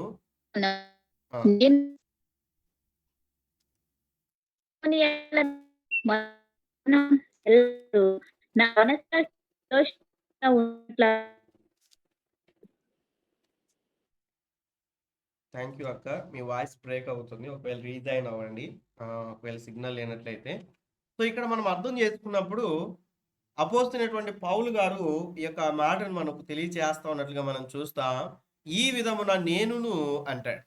అంటే వాక్యం తెలిసినటువంటి తను ప్రభు కొరకు జీవిస్తున్నటువంటి వారైనప్పటికీ కూడా దేవుని ఎడలను, మనుషుల ఎడలను ఎల్లప్పుడూ కూడా నా మనస్సాక్షి నిర్దోషమైనదిగా ఉండునట్లుగా అభ్యాసము చేసుకొనుచున్నాను అంటాడు. అభ్యాసము చేసుకొనుచున్నాను అంటాడు. ప్రతిరోజు కూడా ప్రాక్టీస్ చేస్తా ఉన్నాడంట. చూడండి, కొన్నిసార్లు మనం ఆలోచన చేసినప్పుడు ఏదైనా కూడా మన కుటుంబాల్లో కావచ్చు, లేకుంటే వ్యక్తిగతంగా కావచ్చు, కొన్నిసార్లు మనకు తెలియకోకుండా కోపడతాం మనం. అలా కోప్పడినప్పుడు వెంటనే ఏంటంటే మనసులో కొంచెం బాధ అనిపిస్తది. తర్వాత పిల్లల విషయమై అప్పుడు తొందరపాటు తీసుకున్న ఆ విషయాలు బట్టి, తర్వాత వెంటనే కొంతమంది ఏం చేస్తారంటే బాధపడి, తర్వాత మళ్ళీ వెంటనే వాటికి రియాక్ట్ అయిపోయి ఇలా చేయకుండా ఉండింటే బాగుండు అన్నట్లుగా కాంప్రమైజ్ అవుతా ఉంటారు. లేకుంటే వాళ్ళలో అలా ఆలోచన చేస్తా ఉంటారు. ఇలా జరగకోకుండా ఉండింటే బాగుండు. నేను ఆ రోజు చెప్పు చేయి చేసుకోకుండా ఉండింటే బాగుండు పిల్లల పైన. లేకుంటే నేను నా భర్తని ఇలా అనుకోకుండా బాగుండు. నా భార్యని ఇలా అనుకోకుండా ఉండింటే బాగుండు అని వివిధ కోణాల్లో ఆలోచన చేస్తా ఉంటారు. అభ్యాసం చేయడం అనగా స్కూల్లో చెప్పినటువంటి పాఠాలు పిల్లలు ఇంటికి వచ్చిన తర్వాత ఏ రీతిగా అయితే అభ్యాసం అనగా వాటిని చదువుతూ ఉండి వాటిని ధ్యానించుకుంటూ వాటి గురించి చదువుకుంటూ ఉంటారో, అలానే దేవుని యొక్క వాక్యంలో కూడా మంచి మనస్సాక్షి కలిగినటువంటి వారమై జీవించడానికి మన వంతు మనం ప్రతిరోజు కూడా అభ్యాసం చేస్తా ఉండాలి. ఎందుకు అన్న విషయాన్ని మనం చూస్తే, మనుషుల ఎడలను దేవుని ఎడలను మన మనస్సాక్షి నిర్దోషముగా ఉండాలి. అర్థం చేసుకోవడానికి మీకు ఒక మాట చెప్తాను చూడండి. నేను మీకు ఒక 10 రూపీస్ ఇచ్చాను. ఎంత ఇచ్చానండి? 10 రూపీస్. 10 రూపీస్ ఇచ్చాను. అందరికి ఒక్కొక్కరికి 10 రూపీస్ ఇచ్చానండి. ఓకేనా? అయితే మీకు ఒక షాప్కి వెళ్ళిపోయి ఒక 5 రూపీస్కి ఏమొస్తాయి 5 రూపీస్కి ఏదైనా ఒక షాంపూ తీసుకోమని చెప్పాను అనుకోండి. మెనీ టైమ్స్ నేను ఎగ్జాంపుల్ చెప్పి ఉండవచ్చు మార్నింగ్ ప్రేయర్స్లో అందుకు. అయితే ఒక 5 రూపీస్కి షాంపూలు తీసుకురమ్మని చెప్తాను. ఎంత ఇచ్చాను మీకు? త్వరగా చెప్పండి. 5 రూపీస్. 10 రూపీస్ ఇచ్చాను. ఎంతకు తీసుకురమ్మని చెప్పాను షాంప్స్? 5 రూపీస్. 5 రూపీస్ తీసుకురమ్మని చెప్పాను. ఓకేనా? అయితే మీరు వెళ్ళిపోయిన తర్వాత వారు అంగడిలో ఉన్నటువంటి వారికున్న బిజీని బట్టి మీరు వచ్చింది 50 రూపీస్ అనుకొని మీకు 5 రూపీస్ షాంప్స్ తీసుకున్న తర్వాత 45 రూపీస్ మీ చేతిలో పెట్టారు. ఆలోచన చేద్దాం. నేను చిన్న అమౌంట్లోనే చెప్పాను, అర్థం చేసుకోవడానికి. చిన్న అమౌంట్లోనే చెప్పాను. అప్పుడు మీకు ఆ 45 రూపీస్ మీ చేతిలో పెట్టినప్పుడు మీరు ఏం చేస్తారు? నేను ఇక్కడ ఉన్నారని ఆలోచించి చెప్పకండి, ప్రభు సన్నిధిలో ఉన్నారని ఆలోచించి చెప్పకండి. సర్వసాధారణంగా మీరు ఏం చేస్తారు? తీసుకెళ్ళిపోతాం. ఆలోచన చేయండి. బయట ఉన్నటువంటి వారు, ప్రభుని ఎరగని వారైతే ఏం చేస్తారు? ఇప్పుడన్నా సమాధానం చెప్పండి. పట్టుకెళ్ళిపోతారు. డబ్బులు పట్టుకెళ్ళిపోతారు. డబ్బులు. వాళ్ళు కూడా అనుకుంటారు మోసం చేస్తారు కదా, వాళ్ళు కూడా ఒక్కొక్క రూపాయి అలానో ఇలానో ఏదో ఒకటి అనుకొని కాంప్రమైజ్ అవుతాడు. అదే ఒక క్రైస్తవుడు ఒకవేళ ఆ 45 రూపీస్ ఇంటికి తీసుకొని వచ్చినా కూడా లోపల మనస్సాక్షి గద్దిస్తూ ఉంటుంది. అరే, ఈ డబ్బులు నీ కాదు కదా, నువ్వు ఎందుకు వెనక్కి ఇయ్యలేదు అని. కొన్నిసార్లు మనస్సాక్షిని చంపేసుకొని బ్రతికే వాళ్ళు కూడా జీవిస్తూ ఉంటారు. అలా ఉండకూడదు. మనస్సాక్షి అనేటువంటిది మన మీద నేరారోపణ చేయకోకుండా మన ఆత్మీయ జీవితాన్ని కొనసాగించుకోవాలంట. చాలా జాగ్రత్తగా ఆలకించాలి. మన మీద నేరారోపణ చేయకోకుండా, నువ్వు సినిమా చూసినావు అనుకో, నీ మనస్సాక్షి నీకు చెప్తుంది, నువ్వు ప్రభుని అంగీకరించావు కదా, వాక్యం చదువుతున్నావు కదా, ఎందుకు నువ్వు సినిమాలు చూస్తూ ఉన్నావు, ఎందుకు సీరియల్ చూస్తూ ఉన్నావు, ఎందుకు సినిమాకి వెళ్తా ఉన్నావు, ఎందుకు అలరితో కూడిన ఆటపాటల్లో పాల్గొంటున్నావు, ఎందుకు ఇలా బూతులు మాట్లాడుతూ ఉన్నావు, ఎందుకు ఇలాంటి తప్పు చేస్తూ ఉన్నావు, ఎందుకు ప్రార్థన చేసుకోవట్లేదు, ఎందుకు వాక్యం చదువుకోలేదు. ఖచ్చితంగా మనస్సాక్షికి చోటిచ్చేటువంటి ప్రతి ఒక్కరితో కూడా మనస్సాక్షి ప్రతి సెకండ్ కూడా మాట్లాడడానికి సిద్ధముగా ఉంటుంది. ఆలోచన చేయాలి. అందుకే ఇక్కడ మనస్సాక్షి నిర్దోషమైనదిగా ఉండునట్లుగా అభ్యాసము చేసుకొనుచున్నానంటాడు. అపోస్తలుడైనటువంటి పౌలు గారు ఎంతో వాక్యము తెలిసినటువంటి వ్యక్తి, ఒక తర్ఫీదు పొందినటువంటి వ్యక్తి, లోక జ్ఞానం తెలిసినటువంటి వ్యక్తి, ఎన్నో రీతిలుగా ఉన్నటువంటి రాజ్యాల గురించినట్టు కూడా అవగాహన కలిగినటువంటి వ్యక్తియే ప్రభు విషయమై ఇంత అభ్యాసం చేస్తూ ఉన్నప్పుడు మన జీవితాలు ఎలా నడుచుకోవాలో ఒకసారి ఆలోచన చేయాలి దేవుని యొక్క సన్నిధిలో. నేను ఒక మాట చెప్తానని చెప్పాను కదా, చూడండి లేఖన భాగంలో నుంచి ప్రభు సన్నిధిలో మనం చూస్తే ఇదంతా కూడా కొంచెం వరకు మనం వివిధ కోణాల్లో మనం చూస్తూ వచ్చాం. ఒక పర్సన్ని మీకు గుర్తుకు చేస్తాను. ఎవరంటే సమూయేలు మొదటి గ్రంథంలో రాయబడినటువంటి మాటను బట్టి మనం చూస్తే చూడండి లేఖన భాగాన్ని, ఈ మాటను చెప్పి ఈ వ్యక్తిని నేను పరిచయం చేసి బాల్యం నుంచి ముసలివాడు వరకు ఎలా తన జీవితాన్ని తన ప్రతిష్ఠితను కాపాడుకున్నాడో మీకు తెలియచేసి నేను క్లోజ్ చేస్తాను. ఆలోచన చేద్దాం. నాకు ఇంకా ఒక 10 నిమిషాలు టైం ఉంది. ఆ 10 నిమిషాల్లో నేను ముందుకు వెళ్తాను. ఇక్కడ మీకు అందరు కూడా విషయం తెలుసు. ఎల్కాన్ అనేటువంటి ఒక వ్యక్తి ఉంటాడు. ఆమెకి ఆయనకు ఇద్దరు భార్యలు ఉంటారు. ఒకరి పేరేమో అన్న, మరొకరి పేరేమో పెనిన్నా. ఇద్దరు ఉన్నట్లుగా మనం చూస్తాం. పెనిన్నాకేమో పిల్లలు ఉన్నాయి, హన్నాకేమో పిల్లలు లేకపోయారు. దాని ద్వారా ఆమెకు బాధ వేసింది. ప్రభు సన్నిధికి వెళ్ళింది, ప్రార్థన చేసుకునింది. அதுக்கு ముందు భర్త ఓదార్చాడు, 10 మంది పిల్లల కన్నా నేను శ్రేష్టమైన వ్యక్తిని కాదా అని. మొదటి అధ్యాయంలో ఇవన్నీ కూడా రాయబడి ఉంటాయి. అయితే హన్న దేవుని సన్నిధికి వెళ్ళి మొరపెట్టింది, ప్రభు సన్నిధిలో విజ్ఞాపన చేసింది. విజ్ఞాపన చేసిన తర్వాత ప్రభు సన్నిధికి వెళ్ళి ప్రార్థన చేసి బహుగా ఏడ్చినట్లుగా మనం చూస్తాం. దేవుడు ఆమె మాట వింటాడు. విన్న తర్వాత సేవకుని ద్వారా ఒక మాట పలికిస్తాడు. ఏదైనప్పటికీ కూడా నెక్స్ట్ సంవత్సరానికల్లా బాబును ఇస్తానని దేవుడు సెలవిచ్చినప్పుడు ఆ రోజు నుంచి ఆమె భోజనం చేయుట నాట నుండి అన్న విషయాన్ని మనం చూస్తాం.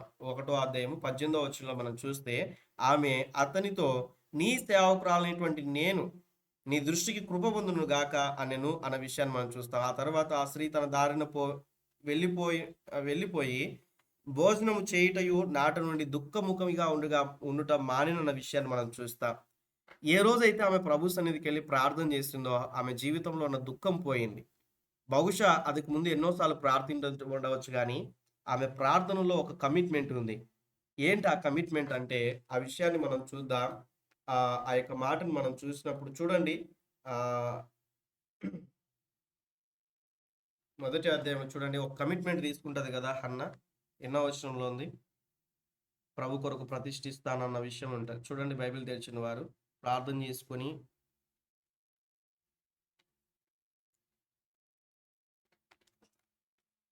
తీసిన వారు ఎవరైనా చదవచ్చు.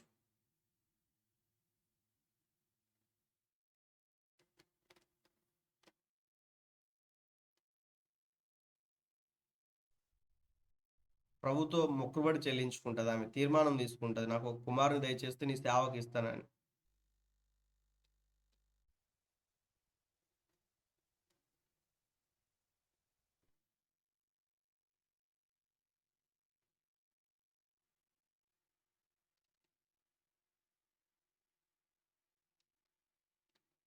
ఇరవై వచనంలో ఒక మాట ఉంటున్నది, హన్న గర్భవతి దినమున నిండినప్పుడు ఒక కుమారుని కనెను. యెహోవాకు మొక్కుకొని వీనిని అడిగిన అనుకొని సమూయేలు అని పేరు పెట్టినట్లుగా మనం చూస్తాం. మొక్కుబడి గురించి ఏ వచనంలో ఉందండి?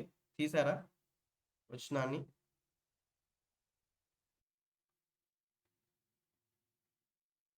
ఎవరు మాట్లాడలేరు, ఉన్నారు అందరు కూడా. 11వ వచనం చదవండి ఒకసారి. నేనే చదువుతాను. నీ సేవకురాలైనటువంటి నన్ను మరొక జ్ఞాపకము చేసుకొని నీ సేవకురాలైనటువంటి నాకు మగపిల్లను దయచేసిన ఎడల వాని తల మీదకి క్షౌరపు కత్తి ఎన్నటికీ రానియక అన్న విషయాన్ని మనం చూస్తాం.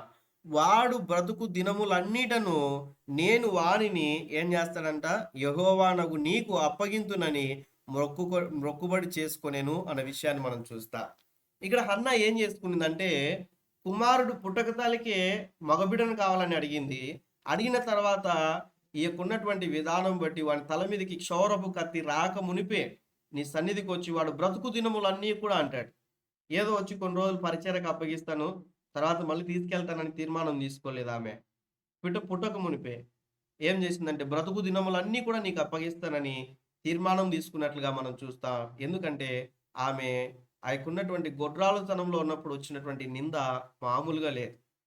ప్రతిరోజు కూడా ఆమెకు బాధనే, ఇరుగు పొరుగు వారి ద్వారా, ప్రాముఖ్యంగా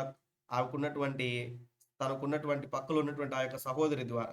ఆలోచన చేసినట్లయితే ప్రభు సన్నిధిలో వీటిని బట్టి ప్రభు సన్నిధిలో ప్రార్థన చేసుకునింది. దేవుని సన్నిధిలో ప్రార్థించినటువంటి ప్రార్థనకి 18వ వచనంలోనికి వచ్చే లోపల ప్రభు సన్నిధిలో ఆమె దుఃఖంగా ఉండుట మానివేసినట్లుగా మనం చూస్తాం. ఈ బిడ్డను ప్రభు సన్నిధిలో దేవుడు ఇచ్చాడని దేవుని సన్నిధిలో ప్రార్థన చేసి ఆ యొక్క ప్రతిష్ఠించినటువంటి ఆ యొక్క దినాన్ని గుర్తుకు చేసుకున్నట్లుగా మనం చూస్తాం. అదే రీతిగా ఈ యొక్క 28వ వచనంలో మనం చూసినప్పుడు ఆ బిడ్డను యెహోవాకు ప్రతిష్ఠించుచున్నానంటాడు. ఆ బిడ్డను యెహోవాకు ప్రతిష్ఠించుచున్నాను. తాను బ్రతుకు దినములన్నీ కూడా వాడు యెహోవాకు ప్రతిష్ఠితుడని చెప్పెను. ఒక తల్లిగా ఇక్కడ ఏం చేస్తా ఉందంటే సమూయేలును ప్రతిష్ఠించినట్లుగా మనం చూస్తాం. సేవ కొరకు, సంఘంలో ఉన్న పరిచర్య కొరకు ఈ హన్నా ఏం చేసిందంటే ఆ వ్యక్తిని మొక్కుబడిలాగా చెల్లించి ప్రతిష్ఠించినట్లుగా మనం చూస్తా ఉన్నాం. ఇప్పుడు చెప్పబోయే విషయమే చాలా ప్రాముఖ్యమైనటువంటిది. ఇప్పటి వరకు ప్రాక్టికల్‌గా ఉన్నటువంటి వాక్యాలు వింటూ వచ్చాం ఆయా సందర్భాల్లో. ఇప్పుడు మనం చేయాల్సిన పనిని నేను ప్రాముఖ్యంగా చెప్తా ఉన్నాను. ఇప్పటి వరకు ఎంతోమంది ఉన్నారు. బట్ ఇప్పుడు వినబోయే విషయాలే చాలా ప్రాముఖ్యమైనటువంటిది. దేవుడు మీతో మాట్లాడుతున్న విషయాలు గ్రహించండి. ఏం మాట్లాడుతున్నాడో వాటిని గ్రహించండి. ఒక 5 మినిట్స్‌లో మనం ఏం మాట్లాడుతున్నాడో వాటిని గ్రహిద్దాం. చూడండి, ఇక్కడ మనం ఆలోచన చేసినట్లయితే హన్నా తన కుమారుణ్ణి తన దేవుని యొక్క సేవ కొరకు, ప్రభు కొరకు ప్రతిష్ఠించినట్లుగా మనం చూస్తాం. ఎప్పుడు? 3 సంవత్సరాలప్పుడు. పాలు ఆ యొక్క విడిచినటువంటి ఆ యొక్క సమయంలో 3 సంవత్సరాలకు వచ్చి ఆ యొక్క సంఘములో అప్పగించినట్లుగా మనం చూస్తాం. నేటి దినాల్లో ఉన్న తల్లిదండ్రులు పరిచర్యకు పంపించమంటే 10th క్లాస్ అయిపోయినాక పంపిస్తామన్నా, డిగ్రీ అయిపోయినాక పంపిస్తామన్నా, చదువుకుంటున్నాడన్నా ఇప్పుడు పరిచర్యకు పంపలేమన్నా అని చెప్పేటువంటి తల్లిదండ్రులు లేరంటారా? ఆలోచన చేయాలి. ఈ తల్లి ప్రతిష్ఠించింది బిడ్డని ప్రతిష్ఠించింది. ప్రభు సన్నిధిలో తీర్మానం తీసుకున్నట్లుగా, ప్రభు సేవలో అప్పగించినట్లుగా మనం చూస్తాం. డైరెక్ట్‌గా సమయం లేనందున నేను మెయిన్ పాయింట్‌కి వెళ్తా ఉన్నా. 12వ అధ్యాయము మొదటి వచనానికి వచ్చే లోపల మనం చూస్తే అదే మొదటి సమూయేలు గ్రంథము 12వ అధ్యాయం మొదటి వచనం చదవండి ఒకసారి త్వరగా. నేను ముగిస్తాను, త్వరగా చదవండి. అప్పుడు సామ్యూయేలు ఇశ్రాయేలందరితో ఇట్లా నేను ఆలకించుడు, మీరు నాతో చెప్పిన మాట అంగీకరించి మీ మీద ఒకని రాజుగా నియమించి ఉన్నాను.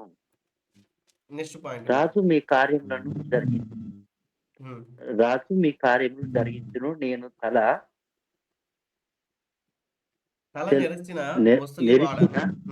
నెరిసిన ముసలివాడను. నా కుమారులు మీ మధ్యనున్నారు. బాల్యము నాటి నుండి నేటి వరకు నేను మీ కార్యములను జరిగించుచు వచ్చితిని. ఇదిగో నేనున్నాను. నేను వాని యొద్దునైనా తీసుకుంటున్నా, ఎవని గాడిద మమునైనా పట్టుకుంటున్నా, ఎవనికైనా అన్యాయము చేసిదినా, ఎవనికైనా బాధ పెడితినా, న్యాయమును నాకు అగపడకుండా ఎవని ఎద్దునైనా లంచము పుచ్చుకుంటున్నా, అలాగు చేసిన ఎడల యెహోవా సన్నిధిని ఆయన అభిషేకము చేయించిన వాని ఎదుటను వాడు నా మీద సాక్ష్యము పలకవలెను. అప్పుడు నేను మీ ఎదుట దానిని మరల ఇత్తుననెను. నీవు మాకు అన్యాయమైన ఏ బాధ నైనను చేయలేదు, ఏ మనుషుల యొద్దను కానీ నీవు దేనినైనను తీసుకొనలేదని వారు చెప్పగా, అతడు అట్టిది నా యొద్ద ఏదియు మీకు దొరకదని యెహోవాయును ఆయన అభిషేకము చేయించిన వాడును ఈ దినమున మీ మీద సాక్షులై ఉన్నారు అని చెప్పినప్పుడు, సాక్షులై అని వారు ప్రత్యుత్తరం ఇచ్చిరి. చాలు. మరియు సామ్యూయేలు. సో ఇక్కడ మనం చూస్తే సమూయేలు తల్లి అక్కడ 2 వచనాలు మనం చూస్తూ వచ్చాం. సమయం ఉన్న విధానం బట్టి ఎక్కువగా మాట్లాడలేదు కానీ, బట్ అవసరమైన విషయాలు మీకు చెప్తా ఉన్నాను. తల్లి వచ్చి ప్రార్థన చేసుకునింది, మొక్కుబడి చెల్లించుకునింది, ప్రభు సన్నిధిలో ఒక తీర్మానం తీసుకునింది. ప్రభు అనుకున్నట్లుగా ఆమె ప్రార్థించినట్లుగా దేవుడు సహాయం చేశాడు. ఆ బిడ్డను వచ్చి ప్రతిష్ఠించింది. ప్రతిష్ఠించిన తర్వాత ఎప్పటి వరకు ప్రతిష్ఠించిందంటే బ్రతుకు దినములన్నీ అని అక్కడ సాక్ష్యం చెప్పినట్లుగా మనం చూస్తాం. బ్రతుకు దినములన్నీ కూడా సేవకు సమర్పిస్తానని అక్కడ చెప్పింది. తర్వాత ఇక్కడ మనం చూస్తే సమూయేలు ఇశ్రాయేలు అందరితో కూడా ఇట్లా నేను అన్న విషయాన్ని ఇట్లా నేను ఆలకించుడి, మీరు నాతో చెప్పిన మాట అంగీకరించి అన్నట్లుగా ఇలా చెప్తాడు. దాని తర్వాత మనం చూస్తే ఈ యొక్క కోణంలో ఇక్కడ రాయబడినటువంటి ఈ మాటను బట్టి నేను బాల్యము నుండి అంటాడు. ఈ మాట అండర్లైన్ చేసుకోవాలి. మన వరకు మనం ఈ యొక్క మాటను మనం తీసుకోవాలనుకుంటే మనము రక్షింపబడినటువంటి దినాన బాల్య దినము అని మనం అర్థం చేసుకోవాలి. చాలా జాగ్రత్తగా ఆలకించండి. మీరు ఏ రోజైతే రక్షింపబడ్డారో ఆ రోజు మీరు బాల్య దినము, ఆ రోజు మీరు రక్షింపబడిన దినము బాల్య దినము మొదలుకొని ఇప్పటి వరకు కూడా ఎన్ని సంవత్సరాలైందో ఎన్ని రోజులైందో ఏమో నాకైతే తెలియదు. మీరు ఒకసారి క్యాల్కులేషన్ వేసుకోండి. రక్షింపబడినది మొదలుకొని నేటి వరకు అనగా మీరు జీవిస్తున్నటువంటి కాలంలో ఇప్పటి వరకు కూడా అక్కడైతే సమూయేలు ఏం చెప్తున్నాడంటే, నేను చిన్న బాల్యము నుండి తల నెరువి వరకు అంటాడు. అంటే ముసలి వాడినైనంత వరకు అంటాడు. ఈ మాట యవనస్తుడుగా ఉండే చెప్పేటువంటి మాట కాదు, వృద్ధాప్యమందు చెప్పేటువంటి మాట. ఇంకా జీవితం అంతా కూడా కంప్లీట్ అయ్యేటువంటి ఆ పరిస్థితి. అయితే ఆలోచన చేసినట్లయితే ఇటువంటి పరిస్థితుల్లో కూడా నేను ఏమైనా కూడా ఇదిగో నేనున్నాను, మీ ఎదుట ఏమైనా కూడా నేను తీసుకున్నానా, ఏదైనా కూడా మీ దగ్గర నేను ఆశించానా, ఏదైనా అన్యాయంగా నేను జీవించానా, ఎవరినైనా కూడా బాధ పెట్టానా, అన్యాయంగా ఎవరి దగ్గరైనా కూడా నేను ఏదైనా కూడా లంచం పుచ్చుకున్నానా, మీరే నాకు చెప్పండి. యెహోవా సన్నిధిలో నేను అభిషేకింపబడిన వాడను అని తెలియచేస్తూ ప్రభు సన్నిధిలో నా గురించి మీ దగ్గర ఏమైనా కూడా నెగిటివ్స్ ఉంటే చెప్పండి, వాటిని తిరిగి నేను ఇచ్చేస్తాను. ఏదైనా అన్యాయమైనను ఏ బాధైనను కూడా చేయలేదు అన్నట్లుగా వారే సమాధానం చెప్తున్నారు. అక్కడ ఉన్నటువంటి వారు 4వ వచనంలో, నీవు మాకు ఏ అన్యాయమైనను ఏ బాధ అయినను చేయలేదు అన్న మాట మనం చూస్తాం. ప్రియమైన దేవుని బిడ్డలారా, నేను చెప్తున్నటువంటి విషయాలు ఆలకించండి. ప్రతిష్ఠింపబడినటువంటి వ్యక్తిగా ఉన్నటువంటి నీవు ప్రభు సన్నిధిలో రక్షింపబడినది మొదలుకొని నువ్వు బ్రతుకు దినములన్నీ కూడా ప్రభు సన్నిధిలో ఇటువంటి సాక్ష్యాన్ని సంపాదించుకోవాలి. ఎటువంటి రీతిగా సమూయేలు ఏదో ఆయనకున్న ఆత్మీయ ఉజ్జీవంలో ఉన్నప్పుడు మాట్లాడిన మాట కాదు, కానీ ఆ యొక్క బాల్యము మొదలుకొని ఇప్పుడు నాకు తల నెరిచింది, నేను ముసలివాడనైపోయాను, ఈ మధ్య కాలంలో ఈ మధ్య గ్యాప్లో నేను ఎక్కడైనా మీ ఎదుట అన్యాయముగా కానీ ఏదైనా మీ దగ్గర ఆశించి కానీ ఏదైనా కూడా మీ దగ్గర లంచం పుచ్చుకున్నానా అన్నట్లుగా అడుగుతున్నట్లుగా మనం చూస్తాం. ఈ రాత్రి దేవాదేవుడు అడుగుతున్నటువంటి మాట, మనతో మాట్లాడుతున్నటువంటి మాట, మన జీవితము ప్రభు దృష్టికి వెళ్ళినప్పుడు మనం ఇటువంటి సాక్ష్యం చెప్పగలమా అన్న విషయాన్ని ఆలోచన చేయాలి. ప్రతిష్ఠింపబడినటువంటి నీవు ఒక ప్రత్యేకత కలిగి ప్రభు కొరకు జీవించాలి. నువ్వు చిన్నవాడివైనా పెద్దవాడివైనా రక్షింపబడినది మొదలుకొని ఇప్పటి వరకు ప్రభు సన్నిధిలో అటువంటి విషయాలు జాగ్రత్తగా ఉండాలన్న విషయాన్ని జ్ఞాపకం ఉంచుకోవాలి. ఈ దినాన్ని నన్ను అడగనివ్వండి, ఎంతమంది ప్రతిష్ఠించుకున్నారు మిమ్మల్ని? మీకు ప్రభు సన్నిధిలో ఎంతమంది ప్రతిష్ఠిత కలిగి జీవిస్తా ఉన్నారు? రెండవ ప్రశ్న ఏంటంటే, ఎంతమంది మీ పిల్లల్ని ప్రభు కొరకు ప్రతిష్ఠించారు? ప్రతి ఒక్కరికి ఆశ ఉంటుంది, నా పాప లేకుంటే నా బాబు ఉద్యోగంలో లేకుంటే మంచి డాక్టర్ అవ్వాలి, పైలట్ అవ్వాలి, ఇంజనీర్ అవ్వాలి, డాక్టర్ అవ్వాలి, ఎన్నెన్నో కోరికలు కోరుకుంటారు. ఏ ఒక్కరైనా కూడా నా కుమారుడు సేవకుడు కావాలని ఆలోచించే తల్లిదండ్రులు ఉంటున్నారా? ఎప్పుడు ఇటువంటి పరిస్థితులు వస్తాయంటే, నీవు ప్రతిష్ఠిత కలిగి ప్రభు కొరకు జీవిస్తున్నట్లయితే నీవు కూడా నీ కుటుంబంలో ఉన్నటువంటి వారిని ప్రభు కొరకు సిద్ధపరుస్తావు. సేవకుడే కావాల్సిన అవసరం లేదు. పరిచర్యలో ఏదైనా కూడా ఒక పరిచర్య చేయడానికి మీ పిల్లలను ప్రోత్సహిస్తా ఉన్నారా? ఇక తల్లిగా ఈ హన్నా చేసినటువంటి తీర్మానం చూడండి. ఆమె ఎంతగా ప్రభు కొరకు వచ్చింది, ఎంతగా ప్రభు సన్నిధిలో తీర్మానం తీసుకునింది. తీర్మానంకు తగినట్లుగా దేవుడు బిడ్డనిచ్చాడు. ఆ బిడ్డ తీర్మానంకు తగినట్లుగా ఆమె కూడా ప్రభుకు సమర్పించింది. దాని తర్వాత మళ్ళీ కుమారులు పుట్టారు ఆమెకి, అది వేరే విషయం. కానీ ఆ యొక్క ఉన్నటువంటి సమూయేలు ప్రభు సన్నిధిలో ఆత్మీయంగా ఎదుగుతూ వచ్చాడు, ప్రతిష్ఠితను కాపాడుకుంటూ వచ్చాడు. ఎప్పటి వరకు అంటే ముసలి వాడి వరకు, బాల్యం నుంచి ముసలితనం వరకు, మనము రక్షింపబడినది మొదలుకొని వృద్ధాప్యం వరకు అనగా మరణించేంత వరకు, మన ఆయుష్ ఎంతవరకు అయితే ఉంటుందో అంతవరకు ప్రభు కొరకు మనం జీవించగలిగినట్లయితే ప్రభు కూడా మన జీవితాల్లో గొప్ప కార్యములు జరిగిస్తాడన్న విషయాన్ని జ్ఞాపకం చేసుకోవాలి. ఇప్పటి వరకు నీ జీవితంలో ఒక విశ్వాసిగా ప్రతిష్ఠిత లేకోకుండా ఏదో అందరూ బ్రతుకుతా ఉన్నారు, నేను కూడా బ్రతకాలి, అందరూ కూడా జీవిస్తా ఉన్నారు, నేను కూడా జీవించాలని ఒకవేళ అలా ముందుకు వెళ్తున్నట్లయితే ఈ దినాన్ని దేవుడు మాట్లాడుతూ వచ్చాడు. నీ జీవితంలో ప్రతిష్ఠిత అనేటువంటిది చాలా ప్రాముఖ్యమైనటువంటిది. మీ ఎదుట ఏదైనా దొంగలించానా అని అక్కడ ప్రశ్నిస్తా ఉన్నాడు. మన జీవితాల్లో అటువంటి పరిస్థితులు మనం చెప్పగలమా? ఎవరి పక్షానైనా కూడా నేను ఎవరిని కూడా బాధ కలిగించుకోకుండా నేను జీవించాను బ్రదర్ అని మనం చెప్పగలమా? ఆలోచన చేస్తూ ప్రభు సన్నిధిలో ముందుకెళ్దాం. దేవుని సన్నిధిలో అందుకే అపోస్తలుడైన పౌలు కూడా మంచి మనస్సాక్షితో నేను సేవ చేశాను అన్నట్లుగా తను కూడా సాక్ష్యం చెప్పగలుగుతున్నాడు. మీరు కూడా వాక్యం వింటున్నటువంటి ప్రతి ఒక్కరు కూడా మంచి మనస్సాక్షి కలిగి, మంచి ఆత్మీయత కలిగి ప్రభు కొరకు జీవించినట్లయితే ప్రభు గొప్ప కార్యములు చేస్తాడని ప్రభు పేరిట మనవి చేస్తా ఉన్నాడు. ప్రభు సన్నిధిలో అందరూ కూడా కళ్ళు మూసుకొని ఒక తీర్మానం తీసుకోనండి. యేసయ్య, ఇన్ని రోజులు నా జీవితాన్ని నా ఇష్టానుసారంగా జీవిస్తూ వచ్చాను. ఒక గమ్యం లేకుండా, ఒక గురి లేకుండా, ఒక ప్రతిష్టత లేకోకుండా ఈరోజు మాట్లాడుతూ వచ్చినందుకే మీకు వందనాలంటూ మీ మట్టుకు మీరు ఎక్కడున్నా కూడా ఒక్క నిమిషం నాతో ఏకీవించి ప్రభు సన్నిధిలో తీర్మానం తీసుకోనండి. ప్రభా, రక్షణలో నేను కొనసాగుతానయ్యా. ఈ ప్రతిష్ఠితను నేను కాపాడుకుంటానయ్యా. ఈ ప్రతిష్ఠితను కోల్పోయే ప్రదేశాలకు నేను వెళ్ళను. ప్రభు సన్నిధిలో ఆ ప్రతిష్ఠితను కాపాడుకుంటానయ్యా. మీరు ఈ దినాన అనేక విషయాలు మాట్లాడుతూ వచ్చారు. నీ కొరకు అటువంటి రీతిగా జీవించడానికి సహాయం దయచి ప్రభు అని ఎంతమంది అయితే తీర్మానం తీసుకుంటారో వారందరి నిమిత్తమై నేను ప్రార్థన చేస్తా ఉన్నాను. సర్వోన్నతుడా, సర్వోపకారి, మీకు వందనాలు చెల్లిస్తా ఉన్నాను.